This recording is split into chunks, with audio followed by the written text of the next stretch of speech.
হ্যাঁ দাদা। ওই হয়েছে। আরে হয়নি, মানে কনফার্ম করবো সেটা বললাম। হয়েছে। হ্যাঁ এখন হয়েছে। ओके ठीक है। ओके गुड इवनिंग सर सबको फिर से एक बार। ठीक है बाकी लोग आगे अगर आएगा तो बीच में लेंगे। ठीक है चलो। तो कंपनी लॉ का क्लास है ना सर। तो आज कंपनी लॉ में क्या डिस्कस करना है हम लोगों को। मैं लास्ट वीक हम लोगों ने ना सर वो प्राइवेट प्लेसमेंट, याद होगा आप लोगों को, प्राइवेट प्लेसमेंट में डिस्कशंस किया। जिन लोगों का मिस है लास्ट वीक का कंपनी लॉ थोड़ा सा कर लीजिएगा। Like Nandini I will share with you, याद है मुझे।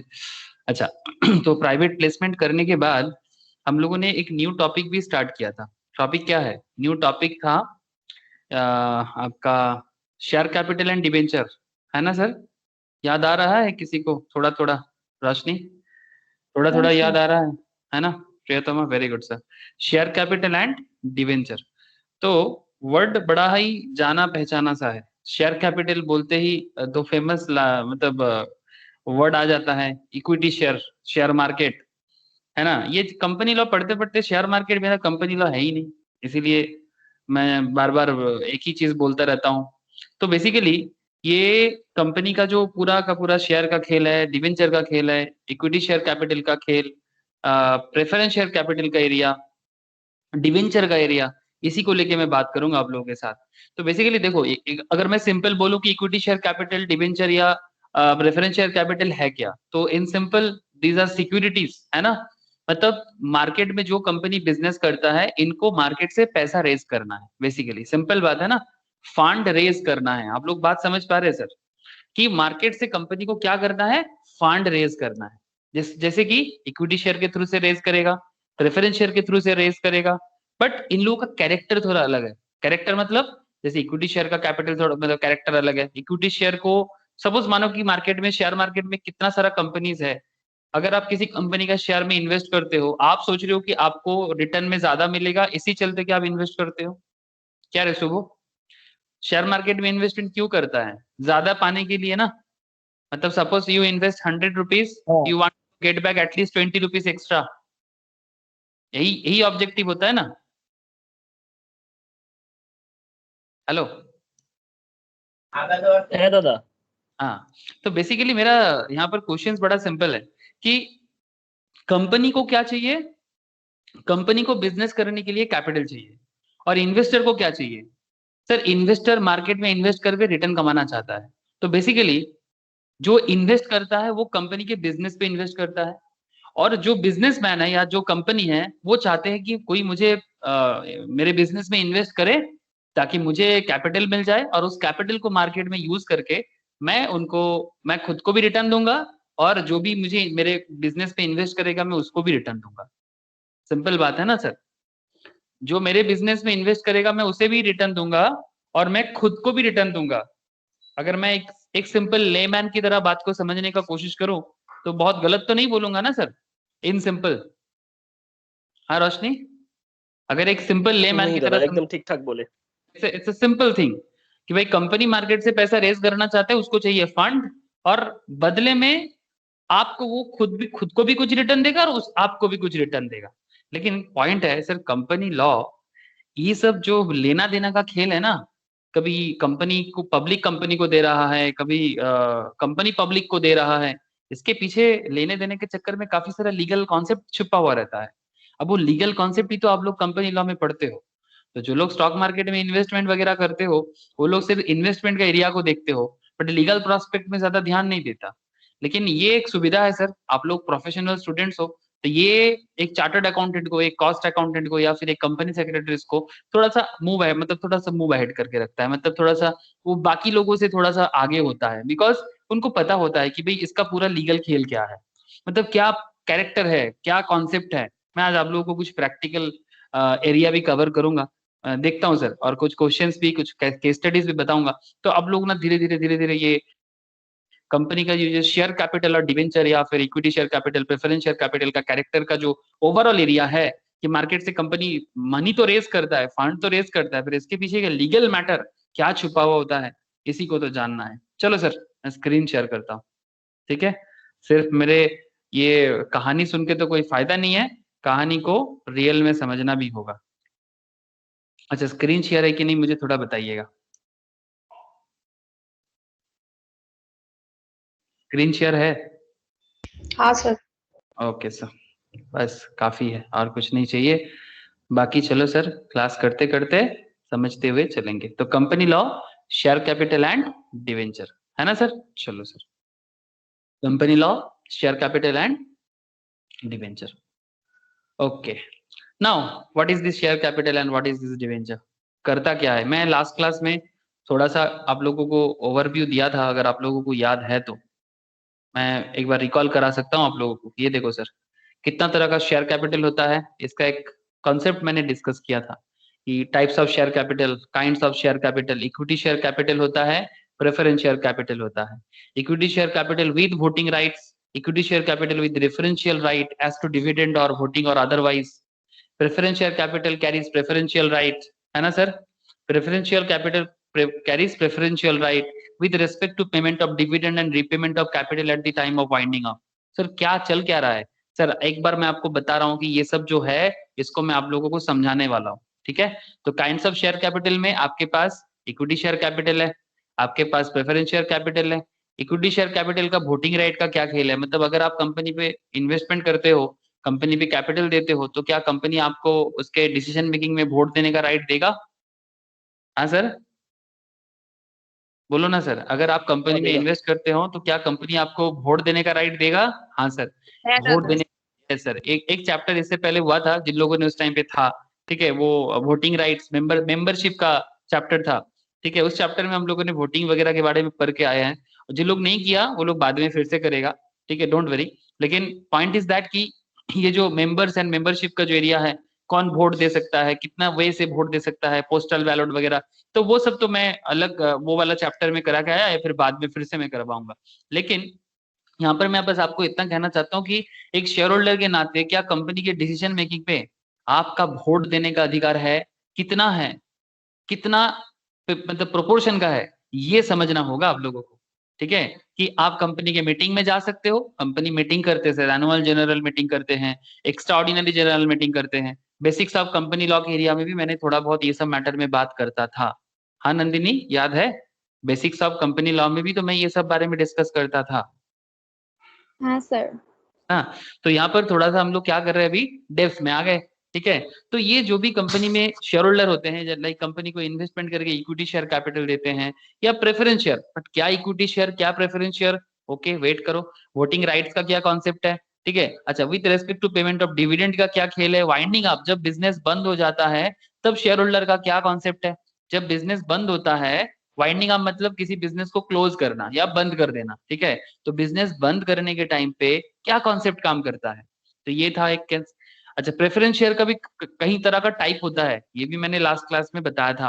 Types of preference share, there are types of preference share, बहुत सारा का बहुत तरीका का प्रेफरेंस शेयर दिखता है sir, various types of preference share दिखता है। जैसे कि on the basis of dividend pay out के बेसिस पे, ऑन द बेसिस ऑफ, अच्छा अगर डिविडेंड पे आउट के बेसिस में देखो, अगर आप डिविडेंड पे आउट के बेसिस में देखो तो आपको यहाँ पर क्या दिख रहा है, cumulative, non cumulative, participatory, non participatory. अरे सर क्या समझाओ ना, वेट करो सर, बहुत लंबा चौड़ा बात है। टाइप्स ऑफ प्रेफरेंस शेयर में on the basis of dividend pay out, on the basis of convertibility of shares, on the basis of convertibility of shares. जैसे कि कन्वर्टेबल मतलब मैंडेटरीली और ऑप्शनली, पार्शियली और फुल्ली कन्वर्ट कर सकते हो। कैसे, कहाँ कन्वर्ट करना है? अरे सर मन में सवाल बना के रखो, जवाब मिल जाएगा। सबसे ज्यादा क्या जरूरी है, आंसर पाना या क्वेश्चन मन में आना? सर दोनों। हाँ सर। सर आप मुझे एक चीज बता सकते हो कि मन में सवाल होना ज्यादा जरूरी है कि जल्दी जल्दी जवाब पाना ज्यादा जरूरी है? आप लोगों को क्या लगता है? क्वेश्चन ज्यादा जरूरी है। दोनों ही चाहिए दादा। नहीं सर, अगर मैं आपको इन जनरल बात करूं, मैं स्टूडेंट टीचर रिलेशनशिप छोड़ के बात कर रहा हूँ, हाँ, कि सर मेरे दिमाग में सवाल चल रहा है, क्वेश्चन है, आपको आंसर देना पड़ेगा, वो एक अलग बात। लेकिन अगर मैं एक इंसान के जिंदगी में नॉर्मल झांक के देखूं, तो वही इंसान, मतलब दैट पर्टिकुलर पर्सन, वही पर्टिकुलर पर्सन अपने लाइफ में आगे निकल जाते हैं जिनके मन में सवाल बहुत होता है। बिकॉज जो सवाल जिनके मन में क्वेश्चन होता है वही आंसर ढूंढता है, that is the big thing. इसीलिए मन में सवाल आने से ही आपका जवाब मिलेगा। जवाब ढूंढते ढूंढते जिंदगी कुछ नहीं मिलता। मतलब एक्चुअली बहुत लोग होते हैं कि जवाब ढूंढते हैं कि भाई मुझे जवाब चाहिए, I know everything, lots of people feel that कि I know the answer, I know the answer, और फिर वो गलत भी होते हैं, ठीक है, और उनको लगता है कि जो उनको पता है वो उससे ज्यादा और किसी को नहीं पता। मैंने ऐसा बहुत सारे लोगों से मिला हूं। लेकिन लोग वो होते हैं कि उनके मन में ना हर बात में सवाल आते हैं, और जिनके मन में सवाल अच्छा आता है, एज ए टीचर मैं भी ना उसी स्टूडेंट्स को ढूंढता रहता हूँ कि जिनके मन में सवाल बहुत आता है। तो सवाल करना एक इंसान के नाते अपने मन के लिए, अपने लाइफ के लिए, और एज ए स्टूडेंट भी बहुत वाइटल कॉन्सेप्ट है। चलो सर, ये बात आप लोग धीरे धीरे समझ जाओगे कि सर क्या कहने का कोशिश आप कर रहे थे एक दिन। ठीक है, चलो, ये सब स्पिरिचुअल टॉक का टाइम नहीं है ना सर? आजकल किसको स्पिरिचुअलिटी का टाइम है? किसी को नहीं है। सब किसी चीज के पीछे भाग रहे हैं। चलो सर, हम लोग भी भागते हैं।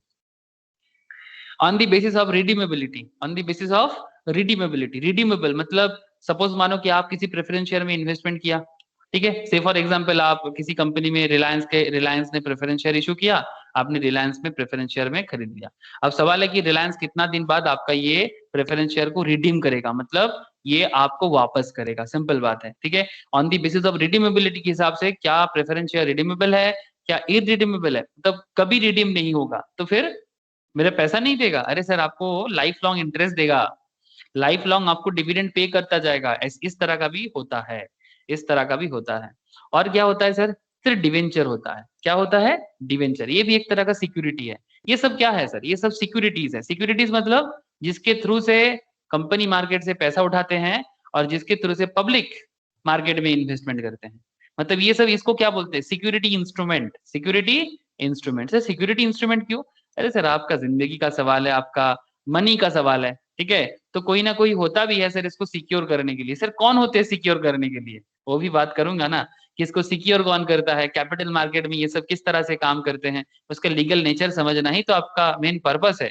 तो चलो, टाइप्स ऑफ डिवेंचर में ये सब आप अकाउंटेंसी में भी बचपन से सुनते आ रहे हो, equity share capital, preference share capital, but legal aspect में जब बात होता है तो बात थोड़ा सा अलग हो जाता है। टाइप्स ऑफ डिवेंचर में अगर मैं बात करूं, on the basis of security, secured है कि अनसिक्योर्ड है। ये देखो सर, मैं सिक्योरिटी में बात कर रहा था और आ गया सिक्योरिटी। मतलब कुछ होता है डिवेंचर जिसको सिक्योरिटी मिलता है, और कुछ ऐसे भी होता है सर जिसमें सिक्योरिटी नहीं होता। सर मतलब से क्या होगा सर? हम रट लेंगे ठीक है सर, मतलब समझेंगे। On the basis of convertibility, convertible mandatorily और ऑप्शनली और पर्शियली और फुल्ली, और एक होता है sir non convertible. On the basis of redeemability, redeemable है कि रिडीमेबल है, मतलब लाइफ लॉन्ग चलता जाएगा, इस तरह का भी डिवेंचर हो सकता है। तो ये तो है sir varieties types of equity share, variety type of preference shares and variety type of debenture. तो सर आपका ऑब्जेक्टिव क्या है? सर मेरा ऑब्जेक्टिव कुछ नहीं है। मेरा ऑब्जेक्टिव तो है कि आप लोगों को ये शेयर कैपिटल एंड डिवेंचर्स के बारे में अलग अलग बातें समझा के हुए चलो एज पर सेक्शन, ठीक है। तो बेसिकली अगर आप कंपनी लॉ में देखो तो कंपनी लॉ आपको शेयर कैपिटल एंड डिवेंचर के बारे में सेक्शन 43 से लेके 72 में बोला है सर। सेक्शन 43 से लेके 72 में बोला है। ये मैंने लास्ट क्लास में भी थोड़ा बहुत बातें किया था sir. Concept relating to shares section 43 से लेके 70 में, and concept relating to debentures section 71 में बोला है। तो पहले शेयर बोलेंगे फिर डिवेंचर में जाएंगे। पहले शेयर्स के बारे में बात करेंगे, पहले इक्विटी शेयर, फिर प्रेफरेंस शेयर, है ना, उसके बाद हम लोग डिवेंचर में बात करेंगे। तो जैसे ही ये वाला बात मैंने लास्ट क्लास में भी बोला था, फिर से एक बार आप लोगों को रिकॉल करा देता हूँ। सर फाइनेंस, मैं आप लोगों को स्टार्टिंग में ही बोल रहा था, फाइनेंस ऐसे इसका ऊपर एक सब्जेक्ट ही होता है सर, एफएम या फाइनेंशियल मैनेजमेंट। कोई कोई सर अभी से पढ़ते भी हो फाइनेंशियल मैनेजमेंट, आई नो जिन लोगों का ग्रुप 2 है उन लोग ऑलरेडी पढ़ते हो फाइनेंशियल मैनेजमेंट का पढ़ाई, ठीक है। तो फाइनेंशियल मैनेजमेंट इवन बहुत लोग ऐसे भी पढ़ते हैं सर, कुछ लोग तो ऐसे ही पढ़ते हैं सिर्फ स्टॉक मार्केट में समझ अंडरस्टैंडिंग बढ़ाने के लिए फाइनेंशियल मैनेजमेंट पढ़ते हैं। ऐसे भी लोग होते हैं जिनको फाइनेंस सीखना होता है। तो finance is the life blood for running of affairs of a company. इसका मतलब running life blood of running the affairs of a company, मतलब किसी भी बिजनेस को अगर मार्केट में चलना है तो उसको चाहिए पैसा, और वो पैसे जुगाड़ करने का जो तरीका है उसको बोलते हैं फाइनेंस करना। कैन बी रेज्ड, ठीक है, affairs of the company can be raised inter alia by issuing shares and debenture. मतलब ये हम बोल सकते हैं कि अगर वो शेयर और डिवेंचर इशू करेगा तभी जाके वो मार्केट में अपना बिजनेस को चला सकता है। In fact shares and debentures are financial instrument which help the arranging funds for the company, which help in arranging funds for the company. Under the Companies Act 2013, they are jointly referred to as securities. तो जब भी आप security market ये word सुनते हो, security market जब भी ये वर्ड आप सुनोगे ना, तब आपके दिमाग में एक ही आवाज चलना चाहिए कि बेसिकली यहाँ पर बात शेयर्स का है, यहाँ पर बात डिवेंचर्स का है। क्या बोल रहे हो सर? जैसे सिक्योरिटी मार्केट सुने, सिक्योरिटी गार्ड तो नहीं समझ में आएगा? अरे नहीं सर, सिक्योरिटी गार्ड तो अलग होता है। मैं जब बहुत छोटा था ना, मैंने जब इस तरह का वर्ड सुना था, मुझे लगा था सिक्योरिटी मार्केट, लगता है सिक्योरिटी गार्ड का मार्केट है। फिर बाद में पता चला अरे बाबा ये सिक्योरिटी तो शेयर डिवेंचर को बोलते हैं। ठीक है, क्यों बोलते हैं सर इसको सिक्योरिटी? वेट करो, ये जवाब भी मिल जाएगा। अच्छा, जैसे कि आप यहाँ पर देख सकते हैं, shares and debentures are financial instrument which help in arranging funds for the company under the companies act 2013। They are jointly referred to as securities. Shares represent ownership interest in a company with the entrepreneurial risk. Shares क्या represent करता है? जैसे ही आप किसी company में मतलब investment करते हो तो आपको उस कंपनी में ओनरशिप मिल जाता है। ऐसे ओनरशिप क्या है? ओनरशिप सर इक्विटी शेयर का बात कर रहा है। इक्विटी शेयर्स में ना रिस्क बहुत ज्यादा होता है विद एंटरप्रेन्योरियल रिस्क। एंटरप्रेन्योर मतलब एंटरप्रेन्योर कौन होते हैं सर? जो रिस्क उठा के खुद का बिजनेस करते हैं, है ना sir? Who is called entrepreneur? जो रिस्क उठा के बिजनेस करता है। स्टॉक मार्केट में अगर किसी को सक्सेस होना है तो रिस्क लेना जानना चाहिए। ठीक जैसे एक बिजनेसमैन रिस्क लेता है उसी तरह से। जैसे मैं आपको कुछ एग्जांपल्स दे सकता हूँ। स्टॉक मार्केट के साथ एंटरप्रेन्योर का आइडिया शायद कभी किसी ने प्रॉपरली सोचा नहीं है, मैं बताता हूँ आपको। देखो सर, एक सिंपल एग्जांपल, ये एक स्टॉक है, ऐसे बहुत सारे हैं, एक आधा नहीं है, बहुत सारे हैं। मैं सिर्फ आपको एग्जाम्पल के तौर पे बता रहा हूँ, एंटरप्रेन्योर एबिलिटी मेरे दिमाग में अभी चल रहा है इसलिए। आप ये कंपनी के बारे में सुने हो सर? कंपनी का नाम है अदानी ग्रीन एनर्जी। नाम सुना है आप लोगों ने? हाँ सर। हाँ सर, है दादा। इंटरेस्टिंग फैक्ट क्या है, वैसे बहुत सारे कंपनी में बात हो सकता है, सुबह रोशनी आप लोग जो लोग स्टॉक मार्केट में हो इनकी, लेकिन मैं बस एक एग्जाम्पल के तौर पे बात कर रहा हूँ। ठीक है, एक एंटरप्रेन्योर माइंड सेटअप के साथ।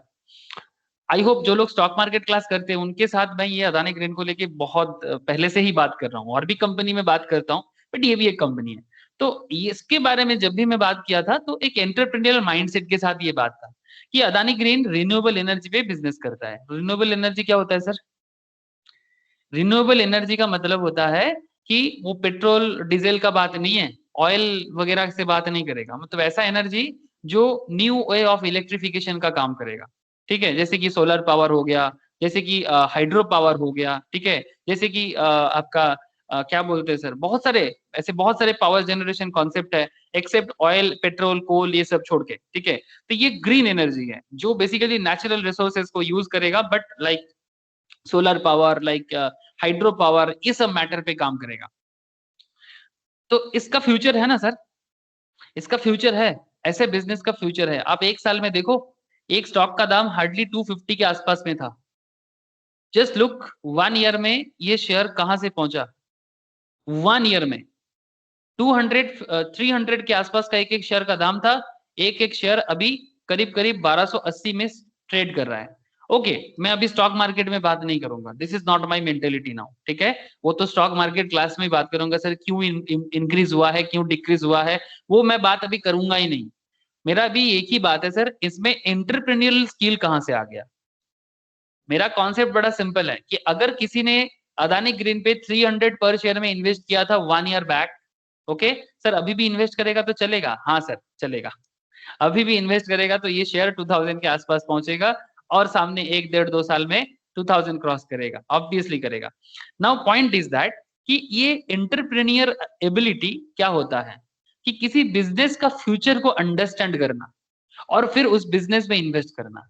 सर ये तो दूसरे के बिजनेस में इन्वेस्ट करना हो गया। हाँ सर, ये दूसरों के बिजनेस में ही आप इन्वेस्ट कर रहे हो। आप गौतम अदानी जो अदानी ग्रीन का ओनर है, अब उनके बिजनेस में इन्वेस्ट कर रहे हो, बट आप कौन हो सर? आप इक्विटी शेयर होल्डर हो। जब आपके पास अदानी ग्रीन का एक शेयर है ना, इसका मतलब आप अदानी ग्रीन का इक्विटी शेयर होल्डर हो। क्या हो सर आप? Equity share holder. इसका मतलब अदानी ग्रीन आपके पैसे से बिजनेस कर रहा है। सिंपल बात है, सिंपल बात, नो बकवास। अब पॉइंट क्या है? पॉइंट है कि जो भी कोई इस पर्टिकुलर तरह का बिजनेस को समझ सकता है और उस बिजनेस में इन्वेस्ट करके समय के साथ साथ गेन कर सकता है, वो क्या बन जाता है सर? एंटरप्रेन्योर बन जाते हैं, वो बन जाते हैं एंटरप्रेन्योर। बट ये किस तरह का एंटरप्रेन्योर हो गया? ये तो शेयर मार्केट में इन्वेस्ट करके एंटरप्रेन्योर हो गया, कोई खुद का बिजनेस नहीं किया, दूसरों के बिजनेस में पैसा लगा के बना सर, दूसरों के बिजनेस में पैसा लगा के बना। ये भी एक कंपनी है सर। आप लोग रॉयल एनफील्ड गाड़ी के बारे में तो सभी कोई जानते होंगे, यही कंपनी है सर जिन्होंने रॉयल एनफील्ड को बनाया, मतलब बाद में खरीदा एक्चुअली। और जब से रॉयल एनफील्ड लिया है, ट्रक वगैरह भी बनाते हैं सर, ट्रैक्टर भी बनाते हैं, लेकिन जब से ये रॉयल एनफील्ड को लिया तब से इसका बिजनेस में क्या धूम मचाया सर। मतलब क्या बात कर रहे हो, धूम मचाया मतलब सर देखो सर, 2015 तक भी एक शेयर का दाम 2014 तक भी एक शेयर का दाम 300 नहीं पहुंचा था। 2014-15 तक एक शेयर का दाम 300 नहीं पहुंचा था, आज एक शेयर का दाम 2800 है। तो जो भी रॉयल एनफील्ड के बिजनेस को समझेगा, इसके लिए उसके दिमाग में एंटरप्रेन्योरियल स्किल होना चाहिए। जिनके दिमाग में एंटरप्रेन्योरियल स्किल रहेगा वही ये सब स्टॉक को पहचान पाएगा और फिर इसके बिजनेस के साथ साथ अपना भी पैसा को बढ़ा पाएगा। सिंपल बात है। चलो सर लॉ में आ जाओ, मैं बस आपको एंटरप्रेन्योरियल स्किल समझा रहा था। बोलो सर, आप लोगों को एंटरप्रेन्योरियल स्किल समझ में आया? मतलब बेसिकली एंटरप्रेन्योरियल रिस्क, ठीक जैसे आप खुद के बिजनेस में इन्वेस्ट करते हो, वैसे ही जो बंदा या जो इंसान किसी स्टॉक में इन्वेस्ट करता है वो उसके बिजनेस का एंटरप्रेन्योरियल रिस्क को लेता है, ठीक जितना उसका ओनर लेता है, ठीक जिसका उतना प्रोमोटर लेता है। आप भी ओनर हो, आप भी स्टॉक मार्केट में इन्वेस्ट कर रहे हो, मतलब आप भी बिजनेस का ओनर ही बनते हो। और जो इंसान ये माइंड सेटअप के साथ इन्वेस्ट करता है ना, वही एक्चुअली मार्केट में आगे निकलता है, वही वैल्यू इन्वेस्टर बनता है। तो share represent ownership interest in a company with entrepreneurial risk and reward, whereas debenture depicts lender. लेकिन सर अगर कोई किसी को लोन दे रहा है, आप भी दे सकते हो, आप भी कंपनी का डिवेंचर खरीद सकते हो। बहुत सारे कंपनीज है मार्केट में जो डिवेंचर इशू करता है, या फिर बहुत सारे बैंक है जो दूसरे बिजनेस को लोन देता है। डिवेंचर का कैरेक्टर कैसा है सर? लोन देने वाला कैरेक्टर है। डिवेंचर का कैरेक्टर कैसा है? लोन देने वाला कैरेक्टर है। मतलब आप बिजनेस पे पैसा तो दोगे, बट आप बिजनेस का रिस्क नहीं लेना चाहते। आपको क्या चाहिए? आप कंपनी के बिजनेस में जो प्रॉफिट होगा, प्रॉफिट हो ना हो फर्क नहीं पड़ता, आपको इंटरेस्ट चाहिए। लोन जो देते हैं वो क्या मांगते हैं सर?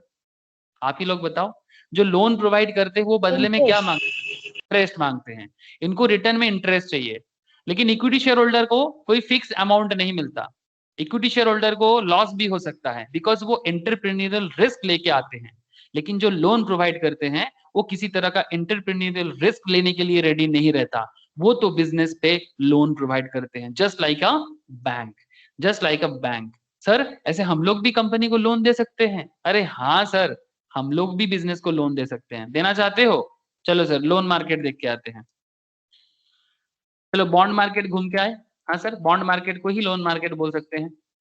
अगर अगर आप लोगों का डीमैट अकाउंट है, अगर आप बीएससी या एनएससी के साइड में जाते हो, तो आप कंपनी को बॉन्ड या डिवेंचर भी दे सकते हो। ठीक है, bond debenture is a similar concept है sir, bond debenture similar concept है। अगर आप लोगों को दिखाई दे रहा है तो मुझे बोलिएगा। देखो सर यहाँ पर आप लोगों को बहुत सारा traded on current market, corporate bonds दिख रहा है सर। हेलो है दादा। सर, ये बॉन्ड मतलब लोन है। जो लोग फाइनेंशियल मैनेजमेंट पढ़ते हो तो उनको भी मैं बहुत बार दिखाता हूँ, स्टॉक मार्केट क्लास में भी थोड़ा बहुत बात होता रहता है। लेकिन पॉइंट क्या है, बस समझने के लिए, ये देखो सर, ये national highway authority of India है, ये आईआईएफएल है, ये हार्डको है, ठीक है, हाउसिंग अर्बन डेवलपमेंट कॉर्पोरेशन, ठीक है, ये इंडिया ग्रिड है, पीएफसी है, ठीक है, एनटीपीसी है। इनको मार्केट में शेयर भी मिल जाएगा आपको। आप एनटीपीसी का शेयर खरीदना चाहते हो? ये देखो sir, NTPC national thermal power corporation, NTPC का शेयर खरीदना चाहते हो वो भी खरीद सकते हो।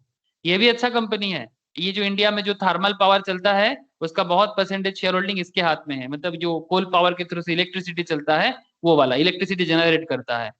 एनटीपीसी जैसे शेयर मार्केट से भी पैसा उठाते हैं, एनटीपीसी को आप यहाँ पर देख सकते हो। ये देखो सर, एम6 सीरीज है, बॉन्ड टाइप कैसा है? रेगुलर। कितना कूपन रेट है? कूपन रेट मतलब इंटरेस्ट सर। कितने का फेस वैल्यू? 1000 का। करेंटली कितना दाम पे चल रहा है इसका डिवेंचर?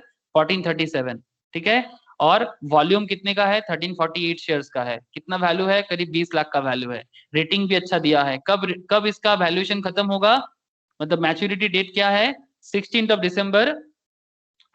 दिसंबर 2033 को खत्म होगा। मतलब ये जो आप देख रहे हो ना सर 1437, ये 1437 और आगे बढ़ेगा सर, और आगे बढ़ेगा। 2033 को खत्म होगा ये बॉन्ड। ठीक है, बीच में निकाल सकते हैं सर? हाँ सर, बीच में भी निकालने का मौका मिलता है, वो टर्म्स एंड कंडीशन पढ़ना पड़ेगा। ये तो बस मैं एग्जांपल्स दे रहा हूँ, लेकिन this is a real market, मैं कोई हवा में एग्जांपल नहीं दे रहा हूँ। और भी बहुत सारे कंपनी है सर, आप देख सकते हो। धनी लोन, धनी लोन एक कंपनी है ना सर, वो इंडिया बुल का है। धनी लोन नाम सुने हो आप लोग? इंडिया बुल धनी, धनी बोल के एक कंपनी है, इंडिया बुल धनी बोल के, वो लोन प्रोवाइड करते हैं। ठीक है, शॉर्ट टर्म लोन, जैसे बजाज फाइनेंस वगैरह करते हैं वैसा ही ये देखो इसका भी है। रेगुलर मतलब टैक्स फ्री नहीं है। कुछ बॉन्ड ऐसे भी होते हैं जो टैक्स फ्री होते हैं, मतलब गवर्नमेंट को इस इनकम पे टैक्स नहीं देना पड़ता। ठीक है, इनका भी बॉन्ड आया है, कूपन रेट अभी डिक्लेयर नहीं किया। ठीक है, इस तरह का चलता है, रेटिंग एजेंसी रेटिंग देता है। तो बेसिकली मैं जो आपको कहना चाहता हूँ कि जो आप पढ़ रहे हो एक्चुअली मार्केट में ट्रेड होता है। जो आप यहाँ पर देख रहे हो या पढ़ रहे हो वो मार्केट में ट्रेड होता है, और उसी का लीगल एस्पेक्ट्स को पढ़ने के लिए आप लोग यहाँ पर कंपनी लॉ पढ़ाई कर रहे हो। बोलो ना सर, समझ में कुछ आ रहा है कि नहीं आ रहा है, या फिर मैं ऐसे ही आप लोगों को कहानी बता रहा हूँ? हाँ सर, ये जो अलग अलग शेयर्स डिवेंचर्स मैं आपको दिखा रहा हूँ, क्यों दिखा रहा हूँ सर? बिकॉज इसलिए नहीं दिखा रहा है कि भाई आप लोगों को समझना चाहिए कि जो आप पढ़ाई कर रहे हो ये एक्चुअली प्रैक्टिकल पढ़ाई है। ठीक है, ये लॉ कोई कहानी नहीं है। कहानी है मतलब डेली लाइफ का कहानी है, कहानी नहीं है मतलब मेरा कहने का मतलब है ऐसा नहीं कि इसके साथ डेली लाइफ का कोई कनेक्शन नहीं है, बहुत जोर का कनेक्शन है। ठीक है, तो ये इतना सारा जो चीजें मार्केट में चलता रहता है उसका लीगल एस्पेक्ट को क्या होगा, वही है। तो sometimes after the issue of capital, a company may either alter or reduce the share capital depending upon the exigencies of the situations. The company has to follow requisite provisions for alteration or reduction of share capital. Company अपने जरूरत के हिसाब से कभी share capital बढ़ाते हैं, कभी कम करते हैं। ठीक है, both the shares and debentures are presented in balance sheet. Share and debenture दोनों बैलेंस शीट में होते हैं। ठीक है, उसमें शेयर्स क्या होता है सर? शेयर्स कंपनी के लायबिलिटी साइड में देखते हैं of the issuer company, and asset side of the investor company. मतलब अगर आप किसी कंपनी में इन्वेस्ट करते हो तो फिर वो आपके लिए एसेट है, और अगर कोई कंपनी मार्केट से इशू करता है तो उनके लिए लायबिलिटी है। दोनों ही शेयर्स एंड डिवेंचर दोनों ही मार्केट बैलेंस शीट में शो होता है कंपनी का, लेकिन अगर आप इन्वेस्टर हो तो आपके एसेट में दिखेगा।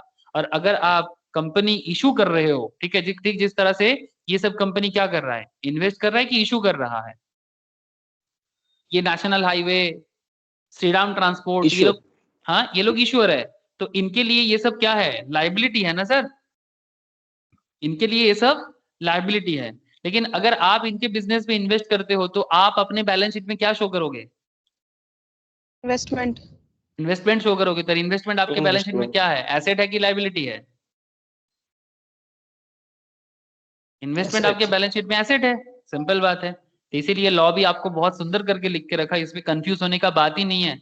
Both shares and debentures are presented in the balance sheet on the liability side of the issuer company and on the asset side of the investors and lender respectively. lender मतलब जो loan provide किया है, ठीक है।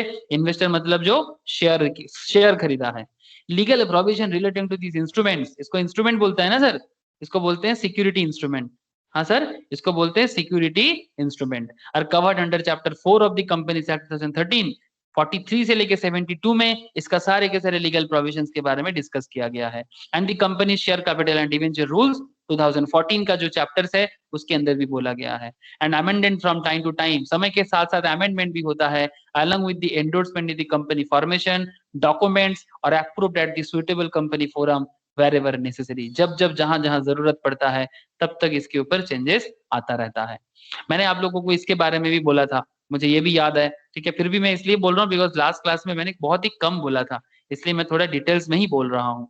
Sir share capital types के बारे में बोला है सेक्शन 43 में, शेयर कैपिटल टाइप्स के बारे में बोला है सेक्शन 43 में। सर डेफिनेशन ऑफ शेयर्स क्या है और स्टॉक में क्या फर्क है? हम लोग दोनों वर्ड यूज करते हैं, शेयर कैपिटल भी बोलते हैं और स्टॉक मार्केट भी बोलते हैं। मतलब हम लोग शेयर मार्केट भी बोलते हैं और स्टॉक मार्केट भी बोलते हैं। बोलते कि नहीं बोलते सर? बोलो ना। हम लोग दोनों वर्ड बोलते हैं, शेयर मार्केट भी बोलते हैं, स्टॉक मार्केट भी बोलते हैं। ये सर नो? हाँ सर। तो फिर क्यों बोलते हैं? क्या दोनों सेम है या फिर थोड़ा बहुत अंतर है? सर काफी अंतर है। थोड़ा बहुत बोलेंगे, बहुत काफी नहीं बोल सकते, but share market and stock market में अंतर है। There is a difference between share market and stock market. क्यों? बिकॉज सर इसका नेचर अलग है। सर क्या बात कर रहे हो, हम लोग तो सोचते थे एक ही है ना सर? लोग तो वही सोचेगा कि एक ही है। Definition of share and stock, Section 2 subsection 84 defines shares as a share in the share capital of a company and includes stock. The share capital of a company is divided into small units having a certain face value. एक एक share का face value होता है ना sir. Each such unit is termed as shares. और एक एक face value को शेयर बोलते हैं सर. जैसे कि सिंपल है, देखो एक एग्जांपल पढ़ो समझ में आ जाएगा शेयर और स्टॉक में difference. Sun Bakers Limited has authorised share capital of 50 lakh. इसका टोटल ऑथराइज्ड कैपिटल कितना है? 50 lakh. Sir authorised capital 50 lakh का मतलब जानते हो? जो लोग स्टॉक मार्केट पढ़े हो थोड़ा मुझे जरूर बोल सकते हो. रोशनी या शुभो, ऑथराइज्ड कैपिटल 50 लाख का मतलब बताओ. ऑथराइज्ड कैपिटल 50 লাখ का total authorised capital total maximum পর্যন্ত ওরা ইয়ে করতে পারে মার্কেটে, ম্যাক্সিমাম ওটাই ম্যাক্সিমাম মার্কেটে মানে ছেড়ে রাখতে পারে. Very good sir. मार्केट में इतना कैपिटल वो रख सकता है जिसके ऊपर लोग ट्रेडिंग वगैरह सब कुछ करेगा, या मार्केट में इशू कर सकता है इतना capital. Authorise share capital 50 lakh का मतलब है मार्केट से इशू करने का इतना दम है इसका. 50 लाख अमाउंट तक वो मार्केट से इशू कर सकता है. Very good sir, very good. यही तो पॉइंट है. ऑथराइज कैपिटल का मतलब ये है, सपोज किसी कंपनी का ऑथराइज कैपिटल 5 करोड़ है तो इसका मतलब है कि वो 5 करोड़ टोटल मार्केट से उठाने का क्षमता रखता है. This is the meaning of authorise capital. आगे आगे और बात करूंगा, ये सब बेसिक्स ऑफ कंपनी लॉ भी है. The face value of each unit of capital और शेयर इज ₹10. बहुत सारे कंपनीज का फेस वैल्यू ₹10 होता है मार्केट में. There are lots of companies जिनका फेस वैल्यू आपको 10 दिखेगा, बहुत सारे हैं. मैं आपको मतलब अनगिनत कंपनीज है जिनका शेयर का वैल्यू फेस वैल्यू ₹10 है. आईटीसी देखते हैं. आईटीसी शेयर में अगर मैं आपको लेके जाऊं, मनी कंट्रोल में चलते हैं, फटाफट दिख जाएगा शायद. ऐसे कंपनी के साइट में जाके भी आप चेक कर सकते हो. ये सब पॉपुलर ट्रेडिंग प्लेटफॉर्म के लिए इंफॉर्मेशन है. नहीं सर, आईटीसी का देखो सर फेस वैल्यू 1 है, देख रहे हैं आप लोगों को? आईटीसी का फेस वैल्यू 1 है सर. तो 1 भी हो सकता है, 10 भी हो सकता है, 5 भी हो सकता है. पॉपुलर, बहुत ज्यादा पॉपुलर सर 10 ही होता है सबसे ज्यादा. आप लोग भी बचपन में क्लास 11-12 लेवल में जब आप लोग पढ़ाई करते थे, फेस वैल्यू 10 मान के ही ज्यादा पढ़ाई करते थे, है ना सर? फेस वैल्यू 10 मान के ही ज्यादा पढ़ाई करते थे, फेस वैल्यू 1 मान के पढ़ाई बहुत कम ही करते थे. क्या मैं सही बोल रहा हूँ सर? बचपन में जब अकाउंट्स पढ़ते थे, कंपनी अकाउंट्स, फेस वैल्यू 10 ऐसा ही होता था ना? হ্যাঁ দাদা, एग्जांपल আমরা फेस वैल्यू 10 ही বেশি পড়তাম. सर तो वही मैं बोल रहा हूँ, फेस वैल्यू 10 होता था.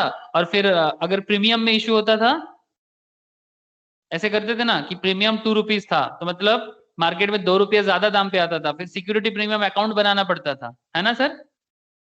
प्रीमियम में इशू होता था तो फिर सिक्योरिटी प्रीमियम अकाउंट ओपन करना पड़ता था, या फिर 10 का शेयर 9 में इशू होता तो फिर डिस्काउंट में इशू बोलते थे. याद आ रहा है आप लोगों को? ये क्लास 12 में कंपनी अकाउंट्स में भी पढ़ाया जाता है. हाँ सर, 10 का शेयर 12 में इशू हो तो ₹2 प्रीमियम, 10 का शेयर 9 में इशू हो तो डिस्काउंट में इशू होना. ऐसा सुने हो ना आप लोगों ने? बोलो ना. हाँ दादा. तो आज ना ये भी सीखेंगे सर, ये प्रीमियम इशू करने का क्या लीगल कॉन्सेप्ट है और डिस्काउंट में इशू करने का क्या लीगल कॉन्सेप्ट है. मजेदार बात होगा sir. Call money, advance call, ये सब बात करेंगे. यही तो है इस चैप्टर का मजा. ये जो चैप्टर में हम लोग बात कर रहे हैं ना, ये चैप्टर के अंदर यही सब बातें होंगे. तो जो भी हो, चलो अभी फेस वैल्यू ₹10 का मतलब तो देख लिए रियल लाइफ में. तो 50 लाख का शेयर है, face value of each unit of capital और शेयर कितना हो गया? ₹10. In this case it can be said that the company has 5 lakh shares. 50 lakh total authorise capital है, फेस वैल्यू अगर 10 है, इसका मतलब कंपनी के पास कितना शेयर्स है? 5 लाख शेयर्स है 10% करके. When these shares either in part or whole are allotted to various persons. अब ये मार्केट में अलॉट करेगा, ठीक है, and on the date of allotment become share holders of the company. Allotment जैसे ही कंप्लीट हो जाएगा, जैसे अलॉटमेंट कंप्लीट हो जाएगा, वो लोग क्या बन जाएगा सर? कंपनी का शेयर होल्डर बन जाएगा. ये बात भी मैंने लास्ट क्लास में आप लोगों को बताया था, ठीक है ना सर? जैसे वो जोमेटो का शेयर खरीदने के लिए मैं बोला था आप लोगों को, जोमेटो का आईपीओ आ रहा है, याद आ रहा है सर? जोमेटो का आईपीओ आ रहा है, मैंने आप लोगों को बताया था कि जोमेटो का आईपीओ आ रहा है, और भी एलआईसी का आईपीओ आ रहा है. तो जैसे ही आईपीओ आएगा तो अभी कंपनी क्या करेगा? एप्लीकेशन के लिए आ रहा है सर. ये देखो, ये आईपीओ का लिस्ट है, रिसेंट आईपीओ, अपकमिंग आईपीओस, मतलब इनिशियल पब्लिक ऑफर. हमारा प्रीवियस चैप्टर तो आईपीओ के ऊपर ही था, है ना? प्रीवियस जो चैप्टर में हम लोग डील कर रहे थे, जिन लोगों ने नहीं किया वो बाद में फिर से पढ़ेगा, लेकिन इससे प्रीवियस जो चैप्टर में हम लोग पढ़ रहे थे, कंपनीज पे प्रॉस्पेक्टस एंड सिक्योरिटीज अलॉटमेंट, उसमें हम लोग आईपीओ में बात कर रहे थे. जैसे जोमेटो का आईपीओ आ रहा है, ठीक है, जिनको जोमेटो में खाना ऑर्डर करते हो, आईपीओ भी ऑर्डर कर लेना। सर क्या बोलते हो? हाँ सर कर लेना, अच्छा फ्यूचर है। एनएसडीएल आ रहा है, इसके बारे में भी चर्चा होगा आज, एनएसडीएल के बारे में। अच्छा एलआईसी आ रहा है, इसका शेयर आएगा तो एकदम मार्केट पागल हो जाएगा, मार्केट पूरा पागल हो जाएगा, पूरा पागल। बजाज एनर्जी ये भी आ रहा है। सर आ रहा है तब से बोल रहे हो, आ क्यों नहीं रहा है? अरे सर अभी लॉकडाउन चल रहा है ना, ये लॉकडाउन जब तक ठीक ठाक नहीं होगा मुझे नहीं लगता कि आईपीओ मतलब इसका डेट वगैरह डिक्लेयर करेगा। थोड़ा सा लॉकडाउन वगैरह ठीक होने दो, कोविड सिचुएशन नॉर्मल नॉर्मल पे आएगा तो आई थिंक करेगा। तो पॉइंट क्या है? पॉइंट बड़ा सिंपल है सर, पॉइंट बड़ा सिंपल है। ये जैसे ही आएगा फिर अलॉटमेंट चलेगा, और अलॉटमेंट होने के बाद जो जिनको जिनको अलॉटमेंट मिलेगा वो लोग कंपनी का क्या बन जाएगा सर? शेयर होल्डर बन जाएगा। सिंपल बात है, कोई बकवास ही नहीं है इसमें, एकदम सिंपल है। एप्लीकेशन ला रहा है, फिर अलॉटमेंट होगा, जिनको जिनको मिलेगा। क्या सबको नहीं मिलता? नहीं सर सबको नहीं मिलता। बहुत सारे लोग अगर अप्लाई करता है तो सबको नहीं मिलता, लेकिन अगर जितना बोला गया उतना लोग अप्लाई करता है तो सबको मिल जाएगा। ठीक है, यही बात है sir. The definition of share states that the term share include stock. Share के अंदर स्टॉक है sir, term share include stock, share word के अंदर ही स्टॉक है। If a company undertake to aggregate the fully paid up shares of various members as per their request, fully paid up shares होना चाहिए, आधा अधूरा नहीं, पूरा का पूरा पेड अप होना चाहिए। मतलब पर फेस वैल्यू 10 रुपीज है और 1000 शेयर्स है, ठीक है, 1000 शेयर्स 10 रुपीज करके अगर पूरा का पूरा 10,000 पेड कर दे रहा है ना various share holders as per their request and merge those shares into one fund. Suppose मानो कि करीब 1000 मेंबर्स का 1000 मेंबर्स है, उनका स्टॉक को एक पर्टिकुलर फंड में कन्वर्ट कर रहा है, एक पर्टिकुलर फंड में कंपनी कन्वर्ट कर रहा है। 10,000 करके 1000 मेंबर्स का जितना अमाउंट होता है उसको कंपनी क्या कर रहा है? एक पर्टिकुलर वन फंड में कन्वर्ट कर रहा है। देन उस तरह का फंड को कंपनी के लिए क्या बोलते हैं सर? स्टॉक बोलते हैं। Then such fund is called stock. In simple words we can say that stock is a collection और bundle of fully paid up shares. In simple stock क्या है? कलेक्शन और bundle of fully paid up shares. याद रहेगा sir, याद रखना sir please, बहुत vital point है। शेयर और स्टॉक में फर्क।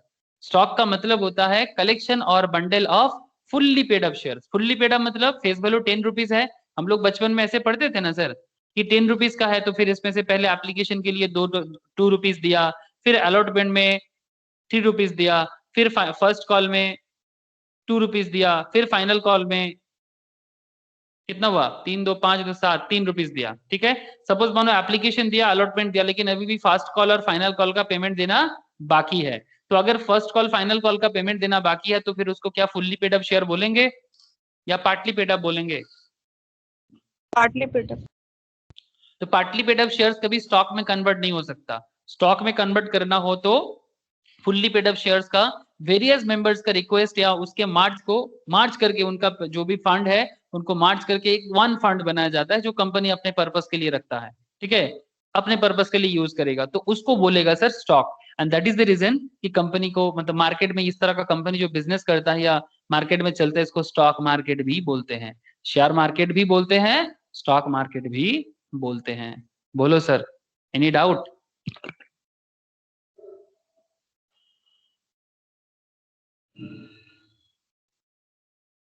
Any doubt sir?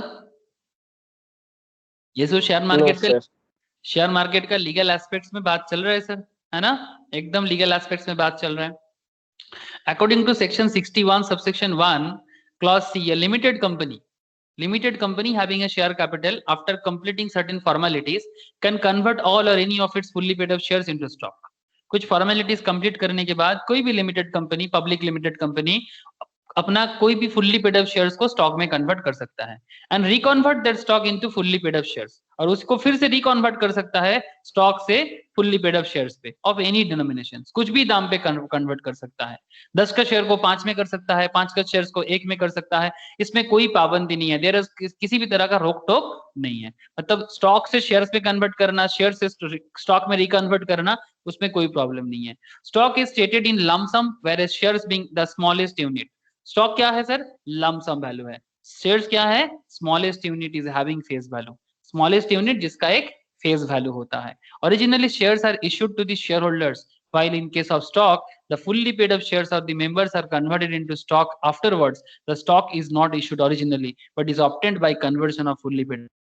Of shares, मतलब जब तक वो शेयर्स है वो लोगों को इजीली डिस्ट्रीब्यूट होता है, बट एक बार वो फुल्ली पेड हो जाए ना फिर वो कन्वर्ट हो जाते हैं स्टॉक में, और stock is not issued originally but is obtained by conversion of fully paid of shares, मतलब उसी स्टॉक को फिर फुल्ली पेड ऑफ शेयर्स में कन्वर्ट करते हैं, फिर मार्केट में शेयर को घुमाते हैं। ये थोड़ा शेयर मार्केट का खेल हो गया, मैं आगे आगे बताऊंगा आप लोगों को कि किस तरह से फुल्ली पेड ऑफ शेयर्स को स्टॉक में कन्वर्ट कर देते हैं, वो तो समझ में आ गया। लेकिन ये भी एक बात है कि जैसे ही वो फुल्ली पेड अप हो जाते हैं ना फिर मतलब स्टॉक को भी आप शेयर्स में कन्वर्ट कर सकते हो, जो मार्केट में बेसिकली आउटस्टैंडिंग शेयर के तौर पे घूमता फिरता है, वो कितना किसका होल्डिंग है उसका कुछ पार्ट वो छोड़ता है, ऐसे बहुत सारे कॉन्सेप्ट है, आगे आगे बोलूंगा। जैसे मानो कि एल आई सी का शेयर्स मार्केट में आ रहा है ना सर, तो एल का 100% शेयर होल्डिंग है गवर्नमेंट ऑफ इंडिया का।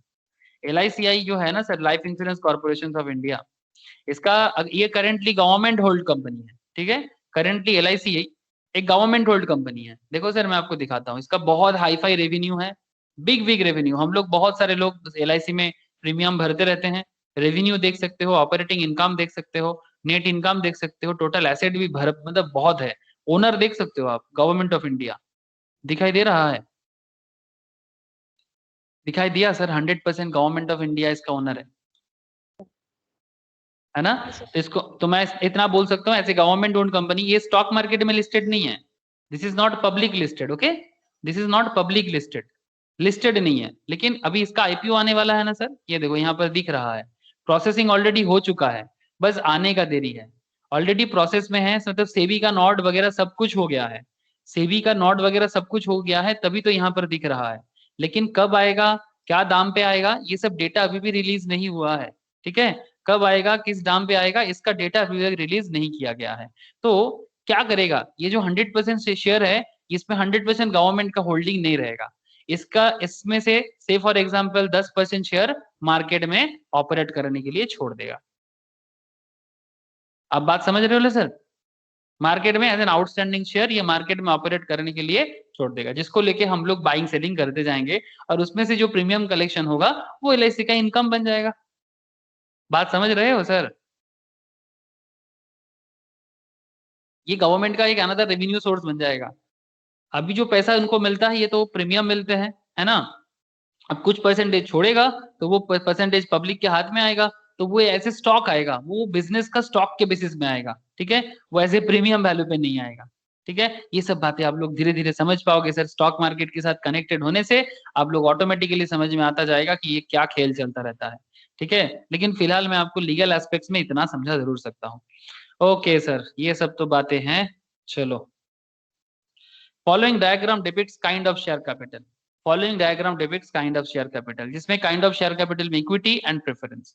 सर इक्विटी में क्या बोल रहे हैं, with voting rights and with differential rights, with voting rights and with differential right as to dividend voting or otherwise, and preference share में बोल रहे हैं carries preferential right with respect to payment of dividend and repayment of capital at the time of winding up।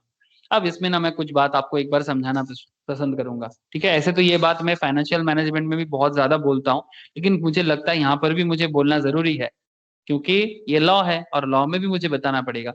तो पहले ना मैं आप लोगों को ये जो दोनों बात बोला है इसको पहले थोड़ा सिंप्लीफाई कर दूं, ठीक है। First thing sir, with voting rights मतलब इक्विटी शेयर कैपिटल को तो वोटिंग राइट मिलेगा, कितना क्या वोटिंग राइट मिलता है वो मैं आपको आगे डिस्कस करता हूँ। और differential right as to dividend voting और अदरवाइज, सर डिफरेंशियल राइट मतलब क्या होता है ना, ये कंपनी का AOA MOA होता है ना सर, आर्टिकल ऑफ एसोसिएशन और मेमोरेंडम ऑफ एसोसिएशन, है ना सर। कंपनी का ये AOA और MOA होता है, जो लोग AOA MOA पढ़ा है उनको पता चल गया, जिन लोगों ने नहीं पढ़ा वो बाद में फिर से MOA MOA पढ़ेगा।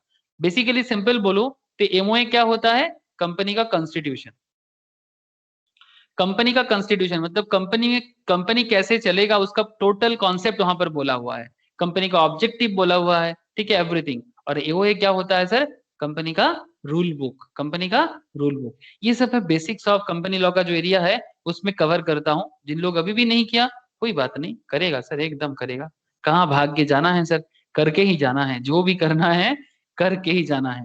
लेकिन पॉइंट क्या कहना चाहते हो सर, पॉइंट तो बस इतना कहना चाहते हैं कि अगर किसी शेयर होल्डर को डिफरेंशियल राइट मिलता है, मतलब हायर वोटिंग राइट भी मिल सकता है, हायर वोटिंग राइट भी मिल सकता है,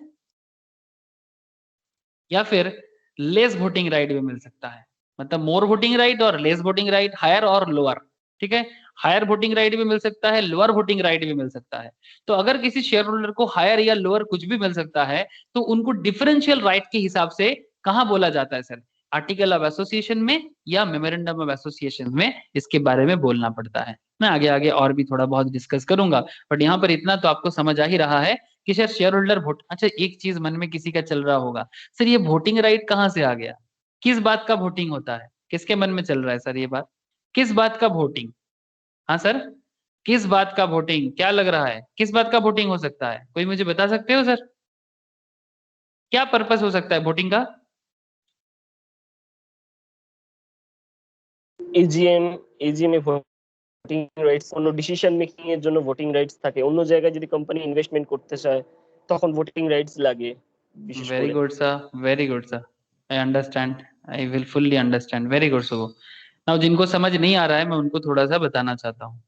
एक सेकंड होल्ड करो, मैं आपको दिखाता हूँ। ऐसे तो आपको कंपनी के साइट में जाने से भी दिखेगा, बट कोई बात नहीं, मैं किसी भी प्लेटफॉर्म में जाके आपको बता सकता हूँ। रिलायंस एजीएम, से for example Reliance AGM recently हुआ है, एक रिलायंस एजीएम। कहाँ जाए सर, कहाँ जाए? चलो मैं आपको मनी कंट्रोल में ही लेके जाता हूँ। बस आप देखो, बस आप थोड़ा सा देखो। रिलायंस इंडस्ट्रीज लिमिटेड सबको दिखाई दे रहा है सर? सबको दिखाई दे रहा है? Please tell me. हाँ सर। Very good sir. आप देख सकते हो यहाँ पर कॉर्पोरेट एक्शंस में, यहाँ पर एक सेक्शन है कॉर्पोरेट एक्शंस बोल के, है ना सर? कोट है, चार्ट है, टेक्निकल्स है, वैल्यूएशंस है, कॉर्पोरेट एक्शंस भी है। कॉर्पोरेट एक्शंस क्या होता है उसके अंदर? देखो sir, board meeting, AGM, EGM, dividend, bonus, split, rights, ये सब कंपनी लॉ का पार्ट हो गया ना sir? These all are part of company law, है ना है ना रोशनी? हाँ सुबह, these all are part of company law.